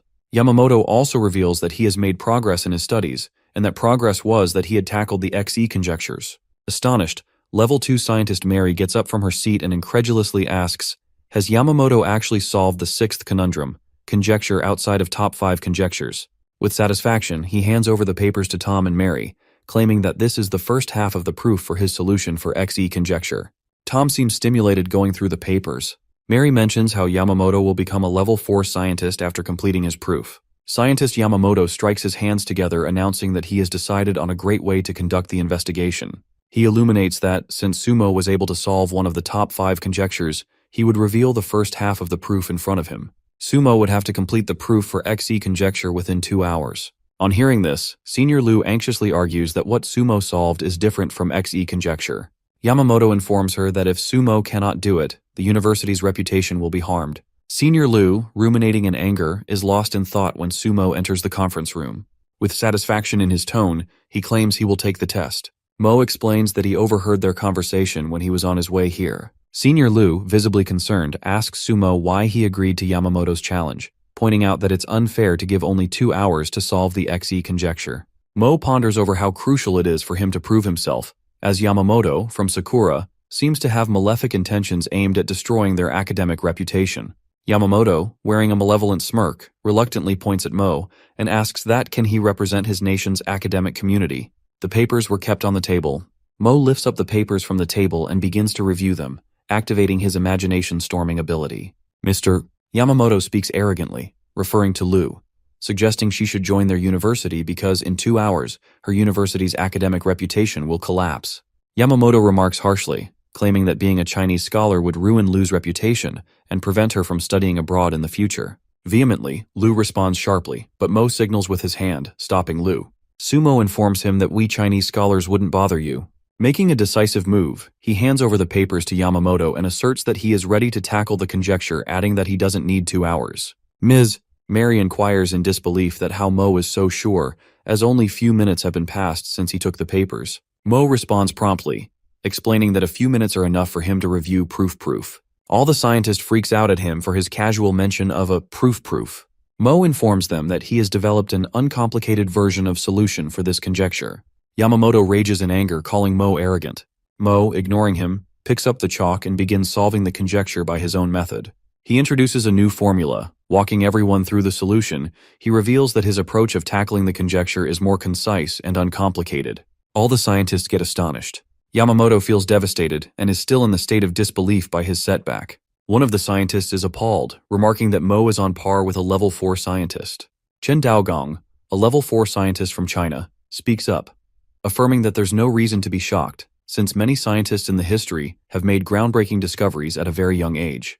Proving his point, he cites examples like Gormus, who discovered summation formula at the age of 10, and heptadecagon at the age of 24, and Newton, who invented calculus at the age of 23. He emphasizes that a true genius can emerge at any age. Pointing on Mr. Yamamoto, Sumo says without hesitation that since you said there are only 2 hours left in downfall of Chinese academic community, more like Sakura Nation was only few minutes away from humiliation. Mr. Chen Duogong, while agreeing with Mo, still reminded that he has to respect Mr. Yamamoto as he is a senior scientist. Apprehensive, Mr. Yamamoto contemplates how he will have to face a massive humiliation if details of this investigation would come to light. On the other hand, Mary and Tom discuss how this event will reverberate through the mathematics community. It marks a moment of appreciation for Mo, by all people from his university, as his brilliance shines through in front of the academic world. It's the next day now. Sumo's achievement in solving XE conjecture is making waves through social media, with everyone buzzing with the breakthrough. The news has left students in awe. Even the authorities have upgraded mathematics syllabus to version 4 of advanced mathematics. While Chu Chen walks towards the dean's office, he hears a bunch of people praising Mo for his incredible achievement. Kyo Chen lurks in envy, not expecting his strategy driven by resentment to be wasted. While planning another strategy to bring Mo down, he opens the door to the dean's office. To his surprise, he finds Senior Lu and Sumo standing in the office. Kyo-chan nervously inquires the reason of their presence in the office. Senior Lu looks Chu-chan in the eye and speaks in a heated tone, saying that she let herself handle this situation. She asks Chu-chan bluntly if he was the one who sent the anonymous report. With hesitation in his voice, Chu-chan asks her which report is she talking about. In a fit of rage, Senior Lu explains that the International Investigation Team accepted the BYD conjectures, but their only concern was if it was done by Sumo. If they approved it, they must have seen the copy of proof. She glares at him with fury, accosting him with a fiery tone that only Mr. Dean, she and Chu-chan have seen the proof. Hurling the papers at Chu-chan's face, she yells at him, inquiring how he could take such foolish step out of jealousy. Kyo-chan collapses to the ground as the papers hit his face. Feeling abashed, Chu-chan mutters that his mind wasn't in the right place and apologizes to her. At which, Lu asks him to apologize to Mo for carrying out this scheme against him. Looking Sumo in the eye, guilt weighing on him, Chu-chan apologizes. Sumo, slightly embarrassed by the apology, responds that it's no big deal as he thought it would be a much bigger issue when he was informed by Senior Lu to come to her. As they hear Mo saying this, Chu-chan and Lu are astonished. Cho-chan speaks out in shock and exasperation, asking how this isn't a big deal for Sumo, even though it's clear that Chu-chan's career will be ruined. Mo, not wanting to say this but feeling he has to, informs Chu-chen that he himself jeopardized his own future so that Mo could solve a conjecture in such a short period of time. With self-assurance, Mo asks if Chu-chen thinks this was a big deal for him. In the next scene, all the boys are in the dorm. Wang Fei exclaims in bewilderment that it was very unexpected of his senior to set up Mo, and just as unexpected of Mo to let him go so easily. Zhang compliments him, saying he is so cool, and adds that he heard that the old man from Sakura couldn't even explain himself because Mo was able to complete the challenge he gave. Wang, agreeing with Zhang, says excitedly that he can get girls' number if he tells them that Sumo is his roommate. Sumo finds their reaction to be an overreaction. He decides to treat them both to dinner and informs that he has just received his bonus. Zhang, in astonishment, inquires what bonus he is talking about. Mo informs them that he received a bonus for solving the conjecture, and now he has a few millions. Zhang and Wang are stunned by Mo's words. The conversation quickly shifts as Mo asks them where Zhao Tiang is. Wang informs him that he went to play a practice basketball match against Dai University. Mo, curious, wonders if Zhao is truly talented enough that he managed to join the team as a freshman. Wang explains that they only recently discovered his athletic side, but despite being excellent in both academics and sports, Zhao is still incomparable to Sumo. Zhang, eager to praise Mo, adds that Zhao is lucky to have Mo as his roommate. Mo, picking up his jacket, dismisses gossiping and order them to come with him to watch Zhao's basketball game. After all, a practice match is still a match. The scene shifts to the basketball court, where the game is already underway. Zhao is playing, and he makes an impressive basket. Wang Fei, standing in the crowd, applauds loudly, shouting in excitement at how incredible Zhao's performance is. The audience around him, however, seems irritated when they listen his loud cheering. One of the cheerleaders approaches them and informs them that this is the side for Dai University's crowd, and Jing University's supporters are on the other side. Sumo quickly apologizes, explaining that it's his first time at the game. The girl eyes widen as she realizes she is speaking to Sumo, the renowned academic hero. The girls start praising him and declares themselves as his fans. Meanwhile, the players on the court gets annoyed when they notice the girls' attention shifting towards Sumo. One of the player mutters, criticizing Jing University's audience, claiming that they lack sports enthusiasm, which is why someone like Sumo is needed to liven up the crowd. While saying this, he charges towards Zhao Tiang, dribbling the ball. Without warning, he elbows Zhao in the chest, causing Zhao to lose his balance and fall hard onto the floor. All the players run towards Zhao in worry, asking if he is all right. Sumo, visibly upset, freaks out that the move is a charging foul.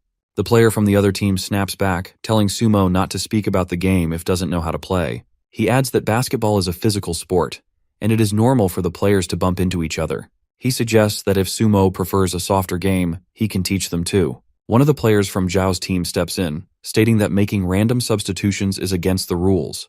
The player from the opposing team argues back, claiming that this is just practice and there are no rules for it.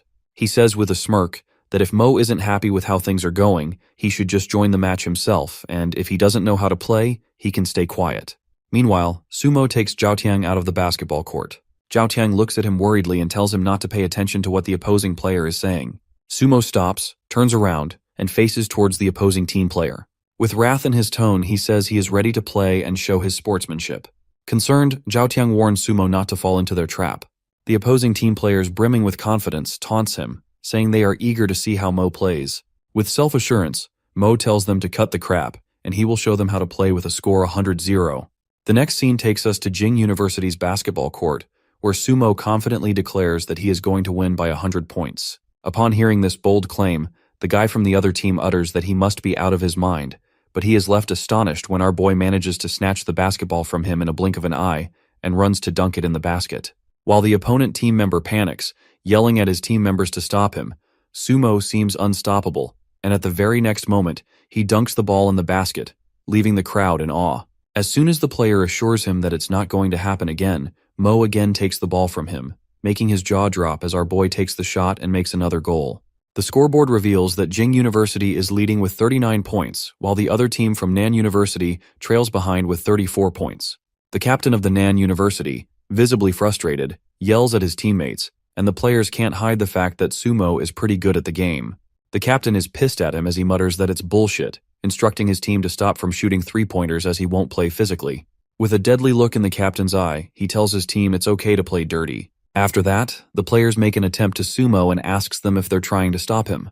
But it seemed like our boy is exceptional at the game as he slams the ball in the basket once again. While Sumo confidently questions if they can really stop him, the other team is panicked as they are unable to stop Sumo because he's too fast and they don't even have opening for tricks. The captain of the Nan University is helpless that he can't even play dirty. He requests his team to avoid Sumo's defense completely and focus on scoring. A player makes the move to make a goal. In a flash, Sumo yanks the ball out of his hands and effortlessly dunks it, leaving him astounded. The captain instructs the members not to penetrate his defense as he is good in stealing and urges them to score. A player confides that Sumo is able to guard 3 players by himself, making it really difficult for them to score. Infuriated, the captain lashes out at them, calling them bastards for losing the game to a nerd. As the game progresses, all the players sit on the floor getting extremely exhausted by the game, while Sumo's energy remains unshaken. As our boy glances at the scoreboard, he notices that Jing University is on 159 points while Nan University still at 57. He immediately perceives that they are 102 points ahead. The scene starts with Sumo dunking the ball in basket. The scorekeeper girl blows her whistle, signaling the end of the game. The girl announces 159-59 Jing University wins. The crowd erupts in thunderous cheers for Sumo.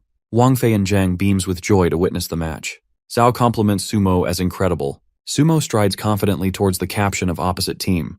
Looking him straight in the eye, Sumo confesses that he knows Zhao Tiang was elbowed on purpose, which makes it clear that as you sow, so shall you reap. Witnessing the entire game, the cheerleader squad gets stunned at his amazing performance throughout the game. One by one, they begin to swoon over him, admiring how he single-handedly led his team to victory. As Sumo turns to walk away, one of the cheerleader girls comes at him. Sumo urges not to defend their captain. Instead, she hands over her booklet, asking Sumo for his autograph. Before Sumo could respond, the rest of the cheerleading squad rushes towards him, each holding their booklets and clamoring for his autograph.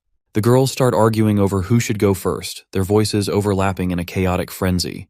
Caught off guard, Sumo gets nervous, so he escapes through the girls' crowd. Meanwhile, the dorm boys watching this gets proud on how charming Sumo has become. The next scene unfolds in Dai University's literature department. Two students are at work when Mr. Chen Hai, a level 3 writer, enters the room calling for Zhao. His eyes fall on the stack of papers in Zhao's hands, asks what he's reading. Zhao informs that he was going through the marking sheet of college entrance exam, and his gaze lingered on an essay that received a perfect score. He thought it would be an interesting read, so he made a copy for himself. Mr. Chen Hai grabs the papers from Zhao's hand, remarking that this essay was reviewed by the arrogant Mr. Li, who decided to award it with a perfect score. As Mr. Chen Hai skims through the papers, he mutters something about wanting to read the justification behind Mr. Li's decision to give it a perfect score. He leaves the room, still holding the essay papers. Zhao stands there visibly frustrated. Observing the expressions on Zhao's face and witnessing whatever happened, the other student sitting on the same table as him asks that someone had taken the Zhao's copy of the perfect essay again. Annoyed, Zhao responds that he will simply make another copy for himself this time. The other professor expresses curiosity about the growing popularity of the essay. Zhao explains that despite being just a student's work, the more one reads it, the more intriguing it becomes, with the layers that continue to unfold. While the students continue their conversation, Mr. Chen Hai reappears, clearly astonished. Mr. Chen claims that he finds the essay unexpectedly engaging. He explains that the essay seems simple at first. It gradually reveals fascinating details the more one reads it. Zhao, who favors Mr. Li's judgment, remarks that it must be fair of him to award the essay a perfect score. Mr. Chen Hai, still in amazement, insists that the essay is not just high school level perfect. The student who wrote it, he suggests, could be considered as a level 1 writer. With a sense of admiration, Mr. Chen Hai announces that he plans to share the essay with the Writers Association, as rare talents like these should be highlighted. He leaves the room, still in awe of the work. Zhao, unable to hide his resentment, mutters that Sumo will gain even more fame from this. When asked by the other student, he explains that Sumo is already a level 1 scientist, and with this essay, he will also become a level 1 writer. In the next scene, it becomes clear that the social media is flooding by Sumo's remarkable achievements. The tweets are pouring in about his last basketball game, his tackle of the BYD and XE conjecture, and his entrance exam essay. One tweet reveals that Sumo made an addition to his achievements, earning him the title of Level 1 Literary Writer. Someone also exposes his real Weibo account. Enthusiasm spreads quickly as everyone was eager to have conversations with him. The next scene takes place in the male dorm number 403. Our boy wakes up as his alarm rings at 7 a.m. As he unlocks his phone, he gets stupefied watching 97,000 messages flooding in. Stunned, he sits there, trying to process it all, when suddenly, the system girl appears, congratulating Mo for surpassing over 20 million fans and completing the hidden mission which was to become famous. In disbelief, the system girl praises Mo for completing the hidden mission with such potential, expressing that she didn't expected this from him. Mo, unaware, asks in confusion if gaining followers counts as completing a mission. Without thinking, he asks how gaining popularity relates to a learning system. Wrath in her tone, the system girl shrieks at Mo that life is a learning process too, and communication is also a skill to be learned. Noticing her anger, Mo quickly agrees with her, and then asks about his reward for completing the mission. The system girl, now irritated, explains that she was supposed to inform him about the mission, but since he triggered her, she tells him to figure it out on his own. Mo tries to convince her to tell him the reward, but she storms off in frustration. Determined, Mo decides to check the reward for himself. On the screen before him, he taps the option labeled Become Famous, only to be shocked by what he sees next. He witnesses that the mission has multiple levels. Level 1 is complete and Level 2 is still in process. While using his phone, he starts to contemplate if the remaining level is tied to the number of fans he has. Confident, he believes he can complete the remaining level on his own. His attention shifts to one of the tweets he received, which reads, Come and save these idiots at the brain contest. Mo frowns, puzzled. What exactly a brain contest is? The brain contest, an international variety competition. More than 10 countries from around the world gather to showcase their talents across various intellectual principles. Each participant competes individually, testing their abilities and knowledge. The event is a major platform for global talents. The teams included in the last contest were China, Lighthouse Country, Cherry Blossom Country, Eagle Country, and Witch Country. After the scores were tallied, the Lighthouse Country secured first place. This victory led to some mocking from Lighthouse Country, particularly aimed at China, which had performed poorly. The mockery from Lighthouse only fueled the anger in China, setting stage for a fierce rivalry. Now China is determined to regain its pride and take revenge on Lighthouse Country. Lighthouse Country is also ready to compete. The stakes are higher than ever and both the countries are preparing to win this time. The next scene begins in the cafeteria where the girl sitting in front of Sumo was eagerly informs him about the brain contest. She shares how the entire country is pinning their hopes on Mo to bring them victory and show Lighthouse Country that they've got the real talent. Mo, uninterested, dismisses it as just another crappy variety show. He sips his drink and nonchalantly tells the girl that he is uninterested. The girl, undeterred, slides the tab near him and urges to watch the video. Mo, having zero interest in the video, still plays it. The video is an interview featuring a spokesman from Lighthouse Country. The person in the interview shows confidence, declaring their goal is to defend. The interviewer states about the genius in China, Sumo, could pose a significant challenge. The spokesman immediately dismisses the idea. He argues that it is nearly impossible for an 18-year-old to be a level 1 scientist and level 1 writer. His words are met with applause from audience. He then tells about the superiority of Lighthouse students and firmly states that this time too, they will win without a doubt. Ending his debate, the spokesman he bets challenges our boy directly, claiming that the Chinese genius Sumo will never compete. He suggests that Mo's refusal will serve as an excuse for China to continue being boastful. The audience applauds again. As the video ends, the girl urges Mo to check the comment section. As he scrolls through the comments, he notices one recurring sentiment. The one who commit crimes against China must be slaughtered. Mo pauses, deep in thought. He realizes that this might be the perfect opportunity to complete the second level of his mission. With a determined look, he turns to the girl and announces that he is ready to participate. The scene is from outside the Jing University. Two girls, both from the same university, are discussing about Sumo's decision to participate in the brain contest. They express their excitement, hoping that he will win. Sumo and Juxi are walking nearby when they overhear the conversation. Juxi proudly tells Mo that he has become famous. But then her tone shifts to anger as she scolds him for not informing her about the contest. Noticing Mo's guilty expressions, Juxi immediately clarifies that she was joking. She then points out that Mo has also gained anti-fans. Showing him her phone, she reads aloud some of the comments criticizing him. The comments mock Mo, suggesting that he is not as talented as people think, and that the hype around him is exaggerated. Juxi turns her phone off and looks at Mo with her eyes full of hope, urging him to do his best. Mo, filled with pride, promises to bring home the champion cup for her. Juxi giggles and tells him she believes him. Together they walk away. The next scene takes place in Brain King program office. A man sits at a table smoking a cigarette, looking weary. His assistant enters the room and informs him that their last sponsor has pulled out. The man reacts angrily, exclaiming that they had even offered them the naming rights, and yet they are leaving. He calls the situation absurd. The assistant nervously asks what their next step should be, since they have no money left. The scene shifts to a flashback, where three men are having conversation about the program. The bald man tells them that the viewers' rate for the show aren't good and suggests they find more cost-effective advertisements for the show. The man with glasses adds that their team lost the last time, and sponsoring this kind of program will have a negative effect on their brand. Returning to the present, the man contemplates the situation. Their team lost the previous national competition, and now competitors are being mocked by the country's anti-fans. This could discourage future participants due to the fear of being trolled. The assistant hesitates before sharing more news. The man, frustrated, urges him to speak quickly. The assistant informs that Sumo is willing to join their team. The man, still exasperated, dismisses Sumo's offer, believing it won't help their situation. He points out that even if Sumo advances to the international competition and round 1, it's the total score that matters, not his fame. However, there's a noticeable shift in the man's expressions as he realizes something. He mutters that Sumo's fame could bring much-needed popularity to their show. The assistant, concerned, asks what will happen if Sumo gets eliminated in the auditions. The man, now appearing to have a plan, replies that he should use Sumo's popularity to attract sponsors and increase the show's visibility, then worry about the competition later. The next scene transitions to boys' dorm room number 403. John brings his notebook to Mo's table, asking him to explain the question. Wang Fei, in a dismissive tone, tells Zhang to stop disturbing Boss Su. Zhang insists that this will be a practice for Boss to explain the questions no matter how simplest the question is. Wang Fei, still annoyed, reminds him that tomorrow is the audition day. Mo informs them that the program team called to tell him that he doesn't need to audition, and he is already promoted to preliminary rounds.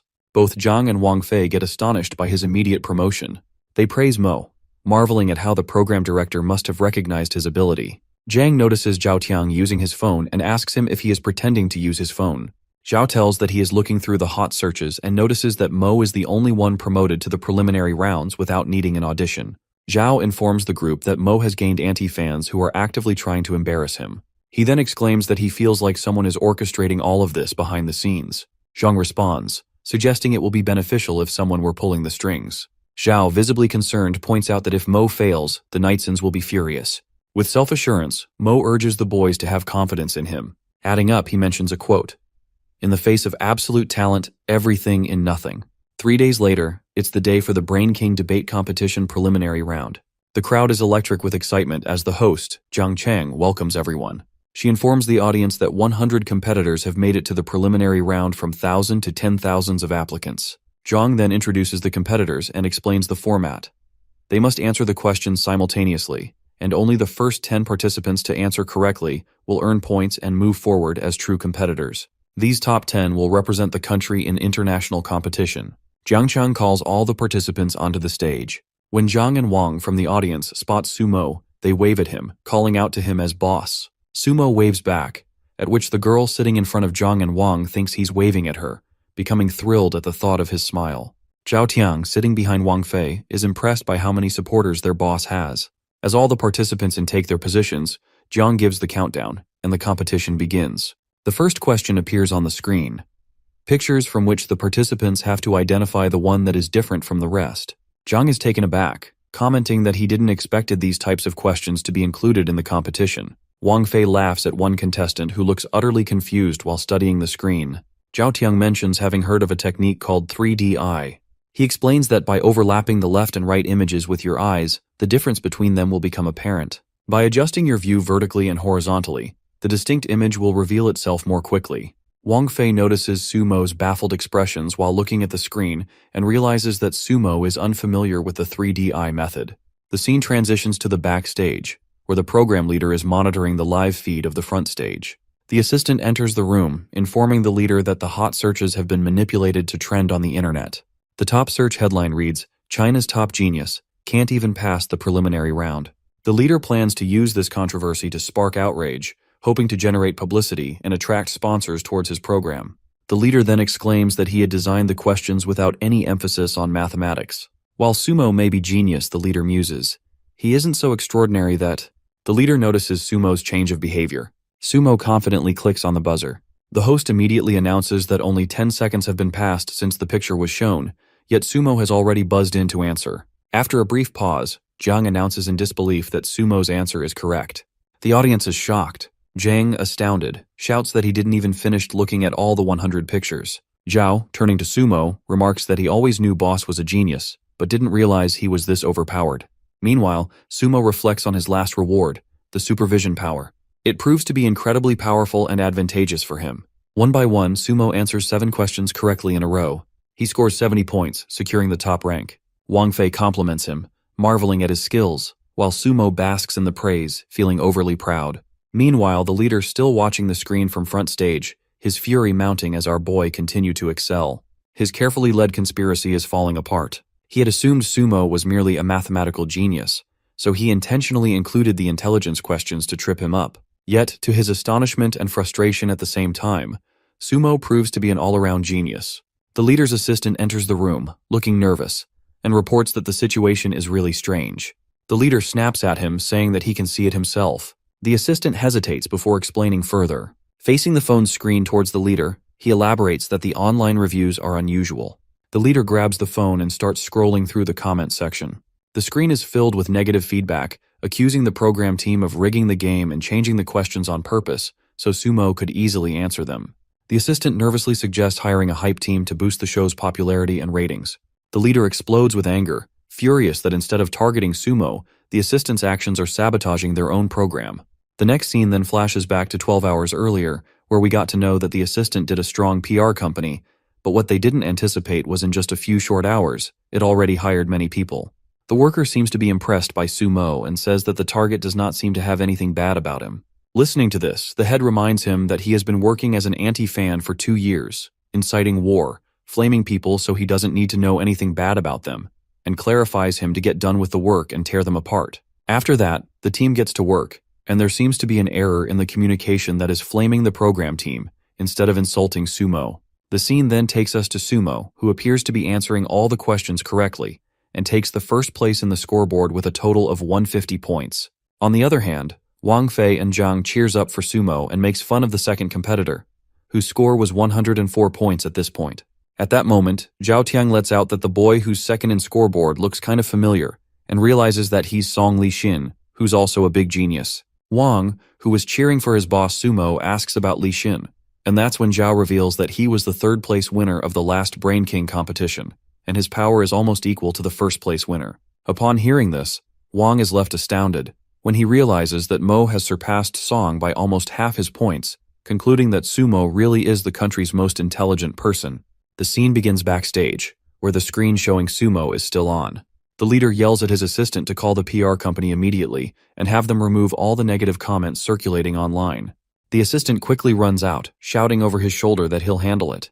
Left alone, the leader slumps into the chair, hopeless and overwhelmed. He knows he doesn't have the budget to hire the PR company, much less book a paper venue, and this entire fiasco is bound to jeopardize his career. He begins reflecting on his first day in the television business, but his thoughts are abruptly interrupted when the assistant bursts back into the room, visibly thrilled. The leader glares at him, frustrated that he can't even take a moment to reminisce. The assistant eagerly faces the phone towards him and explains that someone contacted them offering to sponsor the program. The leader, still exasperated, demands clarification. The assistant repeats, this time adding that the sponsor wants Sumo to be the main mascot of our program. Without hesitation, the leader orders him to accept the offer. The scene shifts to the front stage, where the competition is concluding.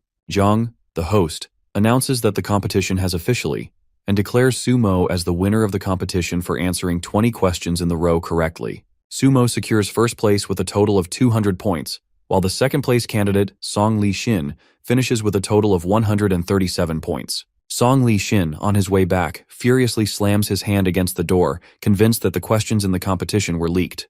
The next day, in their classroom, a fellow student mentions hearing about Sumo's participation in the Brain King competition.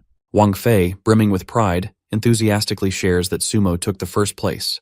Another student chimes in, saying there's a rumor that the questions were leaked before the competition. Zhang dismisses this as nonsense, elaborating that Sumo is always with them in the dorm, so they would have known if this were true. Juxi giggles softly, admiring Mo, when she gets wind of the conversation between two boys who are talking about Sumo's exceptional talent and how, even as a freshman, he might not need to attend classes anymore. Just then, Xu Hongchai enters the classroom and sits beside Juxi, greeting her casually. Juxi nervously responds while Zhang, visibly furious, informs the student that the seat is already taken. Xu Hongkai smirks and replies sarcastically that there's no name mentioned on the seat. Zhang gets steamed at his reply, but before he can escalate, Su Mo steps in, placing a calming hand on Zhang's shoulder and greeting him. The entire class turns their attention to Sumo, curious to see him attending class, since most know he doesn't need to be here. Concerned, Sumo notices Juxi's discomfort and gently asks if something is bothering her. She calmly suggests they move to the back and sit together, as usual. Gathering her belongings, she led Sumo to the back row. As they settle in, the rest of the class erupts in laughter, leaving Xu Hongchai humiliated and seething with anger. Moments later, the teacher enters and announces that this is the first class of the foreign language module. She informs the students that their first task is to understand their future professions. The atmosphere in the room shifts, and the lesson begins. Sumo, concerned, scribbles a note on a piece of paper asking Juxi to share whatever is troubling her. Meanwhile, the teacher continues her lecture at the front of the classroom. Juxi replies back on the paper informing him that nothing is wrong. The teacher explains to the class that although the field of foreign languages is not as complicated as physics or mathematics, it is a profound field of knowledge that offers numerous opportunities, such as becoming a simultaneous translator, or even a foreign relation diplomat. While the teacher continues speaking, Sumo remain engrossed in writing on the paper. Suddenly, the teacher announces an exercise and instructs the students to translate a passage she writes on the board. Picking up a piece of chalk, she writes a Chinese passage. Xu Hongkai eagerly raises his hand, volunteering to translate the passage. Zhang and Wang, still furious at him for what he did, exchange annoyed glances as Xu Hongkai stands up and make his way to the board. While walking, he sneers inwardly, convinced that even if Sumo is considered China's top genius, he is no match for him in the foreign language module. Xu Hongkai completes his translation and steps back. The teacher examines it and comments that while his work isn't entirely wrong, it still lacks precision. She assures that mastering such skills will come with time, as they have 4 years to refine their abilities. Dismissing Xu Hongkai, she asks him to go back on his chair. The teacher then turns to Sumo, calling on him to translate the passage. Caught off guard, Sumo looks at the teacher in confusion and asks what translation she means. He adds that he wasn't paying attention and needs clarification on which language she wants it translated into. Li Xin perceives that Sumo is faking his knowledge of translation to provoke the teacher. The teacher, visibly irritated, glares at Sumo and sharply instructs him to come to the board. She challenges him to write as many languages as he knows. Sumo walks to the front confidently. The teacher hands over the piece of chalk to him. He pauses for a moment, staring at the blank board. Meanwhile, Xu Hongkai chuckles slowly at him that Sumo's fake knowledge will be exposed. Breaking the silence, Sumo turns his face towards the teacher and remarks that the empty space on the board will not be able to hold up all the languages he knows. The teacher, unimpressed, instructs him to write as much as the board can accommodate.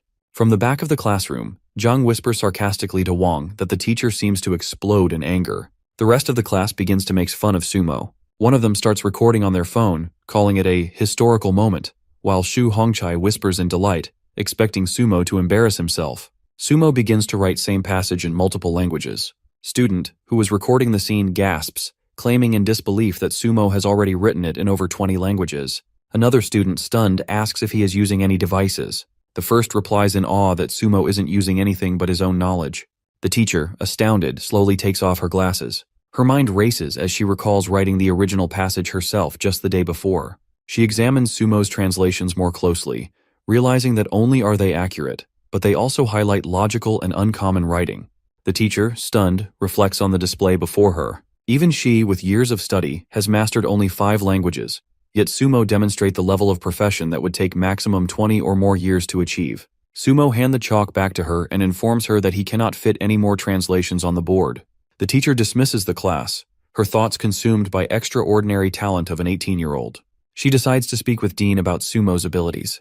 Meanwhile, the student who is making the video plans to upload the video, eager to share this moment with everyone. As Sumo returns to his seat, he leans forward to Juxi and asks with mock arrogance that how good he is. Juxi giggles softly and responds that he is really good. In playful curiosity, she asks why he is suddenly becoming flamboyant. Sumo sniggers in front of her but keeps his thoughts private, knowing all of this is possible because of the scholar system. The next scene takes us to dorm number 403. The system girl appears, congratulating Sumo on his performance during the rematch, which has been significant for his mission progress. Intrigued, Mo asks the system girl to display the panel in front of him. With a snap of his fingers, a glowing panel appears in front of him. The panel lists the skills which included unforgettable memory, master calligraphy, golden eyes, master go mastery, language mastery, and brainstorm.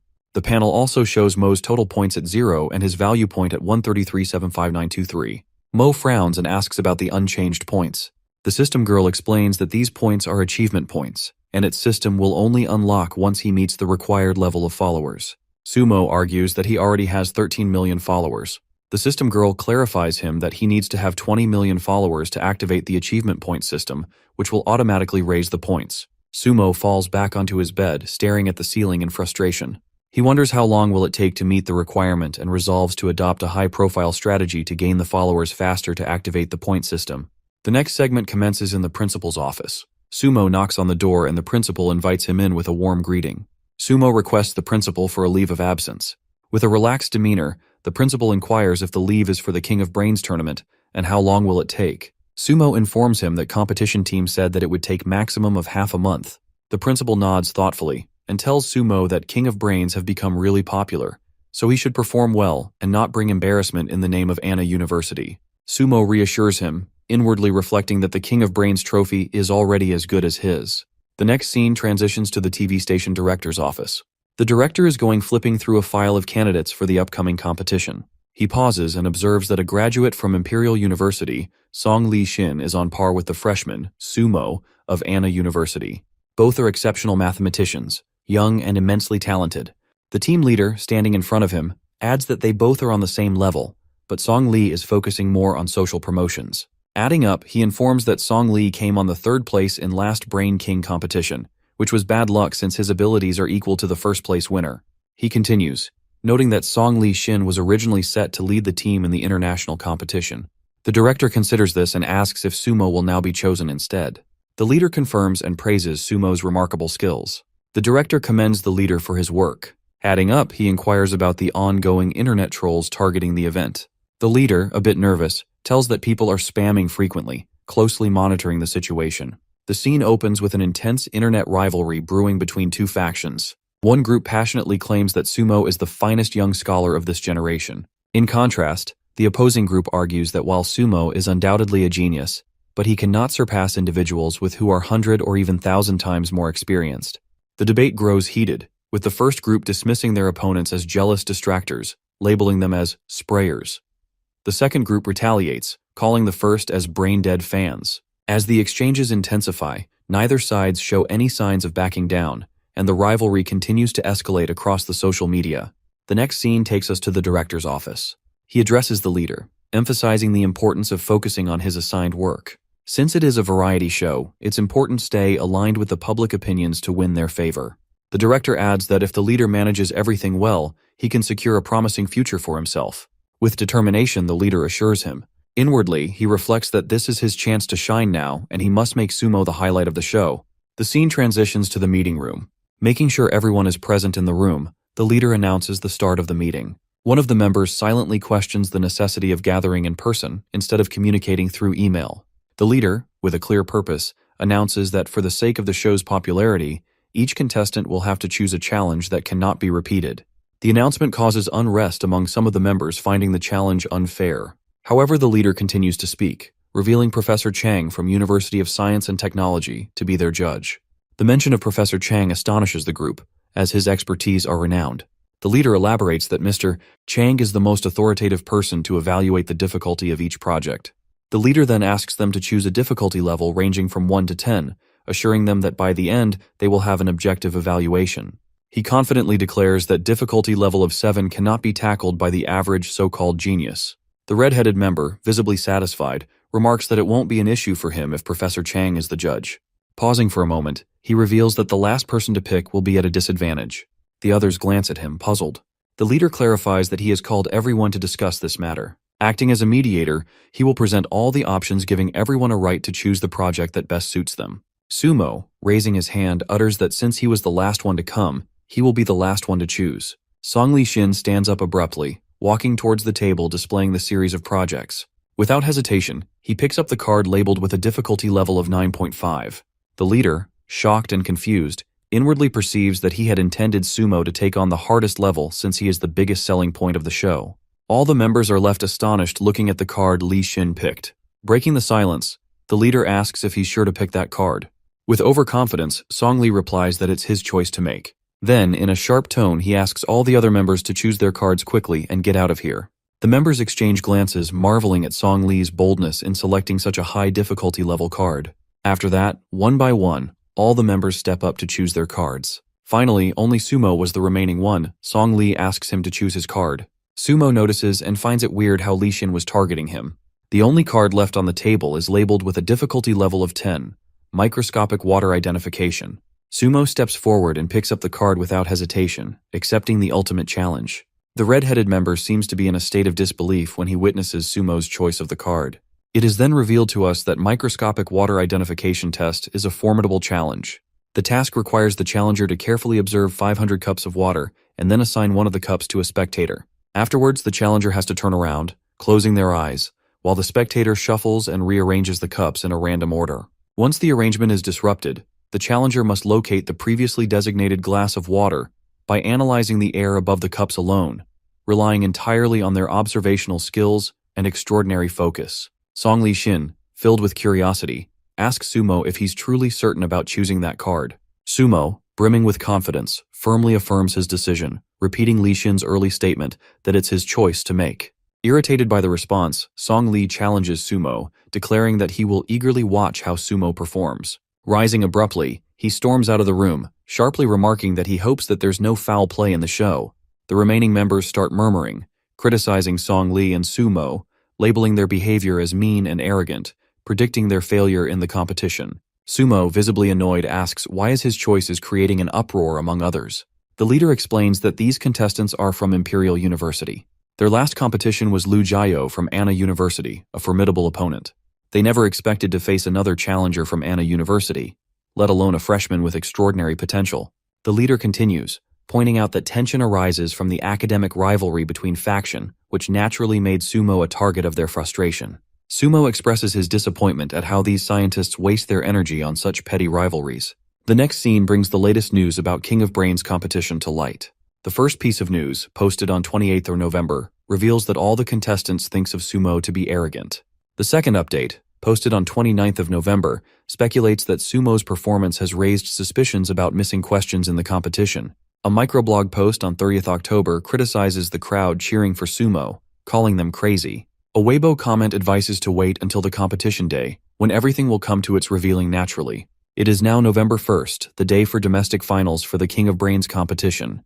The host greets the audience warmly, welcoming to the highly anticipated show. She introduces Professor Zhang, who will serve as the judge for the competition. Giving a brief introduction, the host highlights Professor Zhang's impressive expertise. He is the youngest expert in the field of brain research, and his papers have been unanimously recognized by the academic community, both nationally and internationally. Professor Zhang takes the stage, declaring that science is the only criterion for him to make any judgments. Backstage, the leader watches the live show, his face revealing nervousness. Sensing this, the assistant expresses concern and asks if something's wrong. The leader reflects inwardly on Sumo, that his future is in our boy's hands now. The scene transitions to the leader's office, where Sumo is sitting in front of him. The leader tells Sumo, since everyone has left, it's time for the arrangements. He asks if Sumo will act as the audience's trustee, or if he should handle the matter on his own. Sumo, visibly confused, questions what is he talking about. The leader presses further, asking him if he wants to take on the challenge all by himself. Sumo grows visibly exasperated, and the leader repeats his question, sensing his frustration. Finally, Sumo responds in an imposing tone, clearly raged, declaring that if any falsifications are involved, he will simply quit the competition. The leader grasps, pointing to Sumo, and warns him not to ruin his career. The scene transitions to the venue where the competition is underway. Professor Zhang announces that the red-headed contestant's performance was good enough to score a 9 based on execution, but keeping up with the difficulty, he can only score him 54. The host adds that this score does place the contestant in top 5 ranking. The host then announces the next contestant, Song Lee Shin, introducing him as the seed of the competition. She highlights that his chosen project is face recognition and its difficulty level is 9.5. Before Song Lee begins, she engages Professor Zhang in a discussion. Addressing the viewers' questions about face recognition isn't just a competition of eyes, but it's considered as King of Brains competition. The judge explains that face recognition is not merely a test of eyesight, but a comprehensive challenge that requires exceptional skills like brain power, calculation, memory, image process skills, and so on. He further adds that some people can recognize spatial distances faster than others. Some people are faster in recognizing the height of sound. These are all examples of brain powers. The host announces that Song Lee Shin has completed his challenge and successfully identified the correct face number. The judge commends his performance, noting that with 9.5 points, Song Lee Shin's performance can be considered perfect. He adds that Lee Shin completed the challenge in such short time that he will award him with 10 points. The host calculates the scores and announces Song Lee Shin's total as 95 points, the highest score till now. She invites audience to give him a round of applause. Next, the host introduces the next contestant, Sumo. As she glances at his chosen difficulty level, she gets astounded. The judge shares his point of view, admitting he was also shocked when he first saw the selected level, as he did not expect anyone to attempt it. He also expresses his curiosity to see Sumo's performance. Sumo confidently enters the stage area, waving at the audience. Addressing the crowd, the host announces that she will select a volunteer. Numerous hands rise from the audience, and she eventually chooses a young man who eagerly steps up to the stage. She explains to the audience that a question with a 10-point difficulty is the ceiling power of human brain power. She adds that everyone must wait and watch whether Sumo can complete this challenge. The scene switches to Studio 2, where the other contestants are watching the screen from the competition. One contestant, smirking, questions Song Lee if he was the one to arrange the audience to insult Sumo. Song Lee Shin replies dismissively, stating that his only concern is ensuring there's no cheating in the competition. He mentions that he personally inspected the props earlier, which seemed fine to him. He contemplates that even if Sumo has any tricks, it might involve techniques like false focus to detect a difference. He assures himself that as long as audience is not a trustee, Sumo will get embarrassed automatically. The member standing beside him remarks that unless someone cheats, no one will complete a project like this because true competition always relies on hard power. Arrogantly, Li Xin says, pointing at Mo, "What power a clown that even the math department is afraid to choose can have." The scene shifts back to the competition hall, where Sumo stands before a table filled with glasses of water. The volunteer analyzes that there's no mark on any glass that will make it different from others. The volunteer selects a glass of water, which Sumo closely examines, holding it up to observe it in detail. The audience is watching him with full concentration, curious to evaluate if he can achieve the impossible. The host asks Sumo if he is ready to begin the challenge. Sumo confidently confirms that he is. He puts on a blindfold and turns around as the volunteer changes the position of the chosen glass. While this happens, the host engages with the judge, asking him the probability of success for Sumo. Professor Zhang claims that he is unaware of the exact probability, but he believes that this project has reached the limit of human ability. Sumo removes his blindfold and begins carefully examining the glasses kept on the table. The professor continues to speak, estimating probability of success is not more than 1%. Sumo silently focuses on one glass, carefully analyzing it. The host remarks in disbelief that Professor Zhang seems so doubtful of Sumo. He replies, explaining that he is sticking to the scientific reasoning. Finally, Sumo points on a glass of water with his index finger, asking, "Was this the glass you gave me earlier?" The host reacts with astonishment, exclaiming that Sumo made his decision in less than 2 minutes. She asks if he is absolutely sure about his choice. Sumo confirms confidently, standing by his answer. The host, in disbelief, announced that Sumo has identified the correct glass. She urges the audience to applaud for his performance. Sumo waves his hands out in the air, radiating pride. Meanwhile, back in Studio 2, Song Li jumps to his feet, shrieking in shock that how is this possible? The other contestant, in disbelief, asks if this was cheating. He suggests it could be the glass having thick or thin bottom. Song Li disagrees, explaining that he has already examined the cups before the competition. He also points out that even the technique of defocusing cannot reveal the difference. Inwardly, he wonders how Sumo manages to do that. The scene shifts to the competition venue. The host acknowledges that it's hard to believe, and then turns to Sumo, asking him to reveal the technique by which he was able to do this. Sumo, a little nervous, tells that he simply saw it. The host then turns to Professor Zhang and questions him about the science principle behind Sumo tackling the challenge. The judge responds that Sumo must have the 4-eye vision, a rare ability. Curious, the host asks what that is. Professor explains that many mammals are unable to distinguish between yellow and certain abstract colors. To them, tigers and plants appear the same color. The ordinary human eye can see 3 different colors, but people see crow as black, which birds perceives as colorful.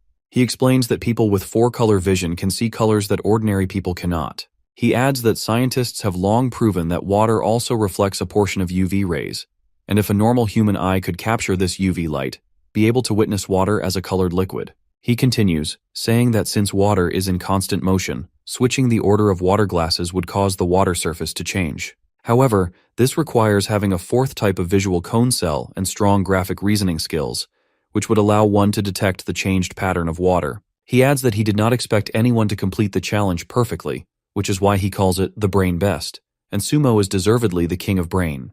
The scene transitions to the studio where King of Brains overseas tournament is taking place. The host congratulates competitor William for securing first place in the Lighthouse Nationals.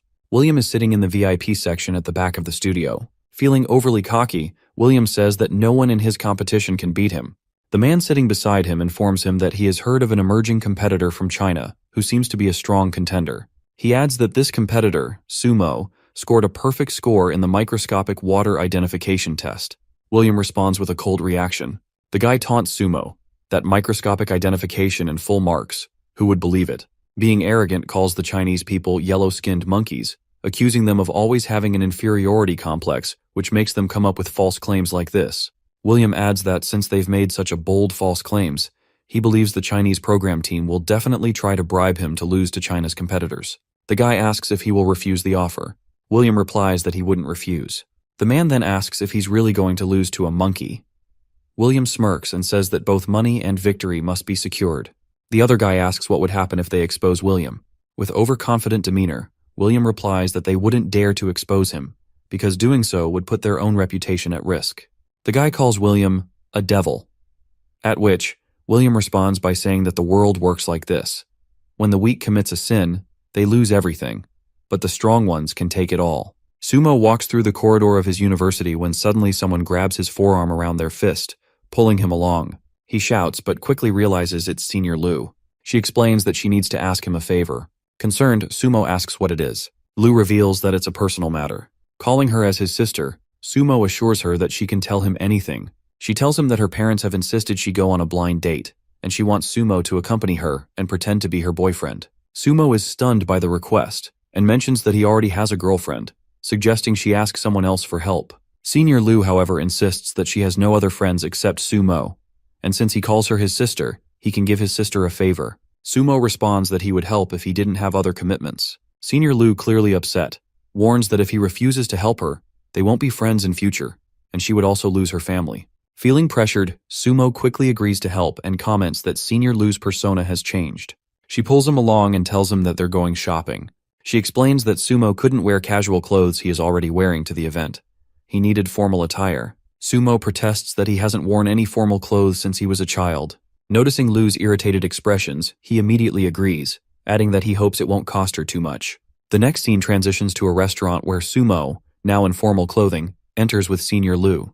As Sumo surveys the surroundings, concluding that Senior Lu must have a good match waiting for her. Senior Lu explains that the man she's meeting is in his early 30s, and her parents believes that she can find someone perfect like him for herself. She adds that the ideal match for her should be more qualified and talented than she is, and she can't find anyone like that in all of China. Lu glares at Sumo, inwardly perceiving that in the past, there had been no one, but now she sees the perfect match is standing beside her. The waitress approaches them, asking if they have an appointment here. Sumo informs about their reservation with Mr. Wang Ke. She leads them to a table where Mr. Wang is seated, sipping a cup of tea. As Mr. Wang catches a sight of Lu, he is immediately flattered by her beauty. He greets her and asks how she is, but then notices Sumo standing beside her and asks for his introduction. Senior Lu grabs Sumo's arm, holding it firmly, informing Wang that he is her boyfriend. Ignoring this, Mr. Wang asks them to sit and talk. Sumo is slightly shocked to see that Mr. Wang isn't reacting to their behavior. Senior Lu asks Sumo to add a chair to their table. Sumo places it beside her and sits down. He contemplates that he might not be upset because they aren't close enough for him to notice the tension between them. Mr. Wang asks what this gentleman does. Sumo introduces himself as an ordinary student at Anna University.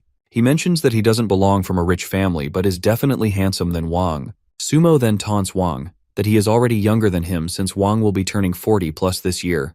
Mr. Wang compliments Sumo, saying that he is quite eloquent. He then questions Sumo about his family's profession. Sumo taunts him again, remarking that he is really old and still out checking the account of his family. Mr. Wang tells that, as far as he knows, Lu doesn't have a boyfriend. Sumo calls him foolish for saying that. He grabs Lu from behind and tells him that he just told that Lu is his girlfriend, the woman for whom he fell in love at first sight. In an arrogant tone, Sumo warns Wang to stay away Lu, stating that he will soon contact his family about her.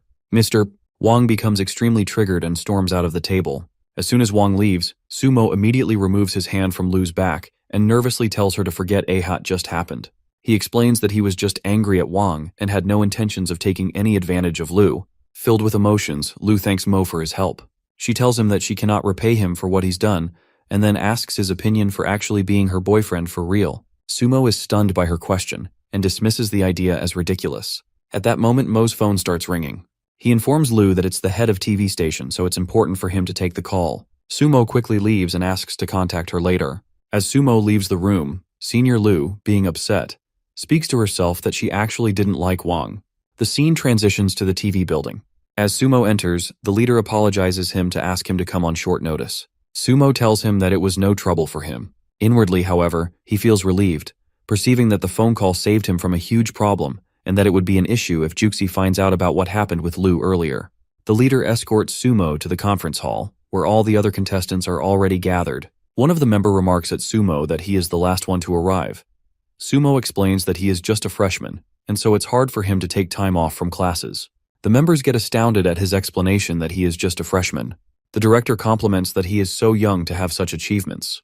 The leader announces that the reason for calling everyone here is to introduce a training session before the competition. Sumo, unimpressed, casually remarks that it's just a variety show. There's no need for training. The leader then explains that 2 days ago, a number of overseas contestant who suggested to fake the match. Song Li frowns and interjects that they were so cocky in the previous competition. Why are they suddenly asking us to pretend to lose to them? The leader elaborates that they want us to give them money and promise to pretend to lose to us. One of the contestant freaks out when he hears this. The leader continues informing that they have rejected the offer. He adds that in the past 2 days, they had the audacity to launch an international campaign shifting the tactics that we tried to bribe them to fake the tournament, and they rejected us. And because of this, people in international media are dragging our name through the mud, calling us academic frauds in China. He tells that this is a very unusual condition since many countries are suppressing on us. He tells that the nature of competition for them now is to either win or lose. At this moment, a screen appears in front of Sumo revealing his mission as Science Without Borders, which includes prove the world with strength.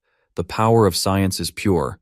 No conspiracy or scheme should be involved. For all these, the reward will be an advanced lottery chance. The leader then introduces 2 academicians of the Chinese Academy of Sciences and informs that this time they will be responsible for their training. 4th-level scientist, Academician Zhao addresses the group that they are pride of the country, but even the top-class students can further improve themselves with the help of training. By assessing everyone's memory, calculation, observation, and experience, he will then arrange the order of play according to the strength of each contestant. Song Li sneers inwardly that Sumo is no better than him. Mr. Zhao concludes that this is a week-long training, so everyone should work hard to perform their best in the competition for the sake of their country's reputation.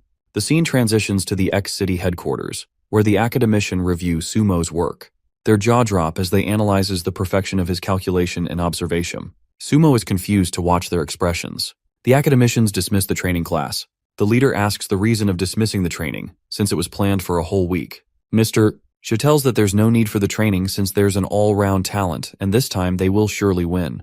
The other academician explains that Sumo scored a perfect score in preliminaries with his excellent memory. Adding up, he tells that he has tackled the top 5 conjectures since he has best calculation power. He adds that microscopic water identification concludes that his observation power is unparalleled.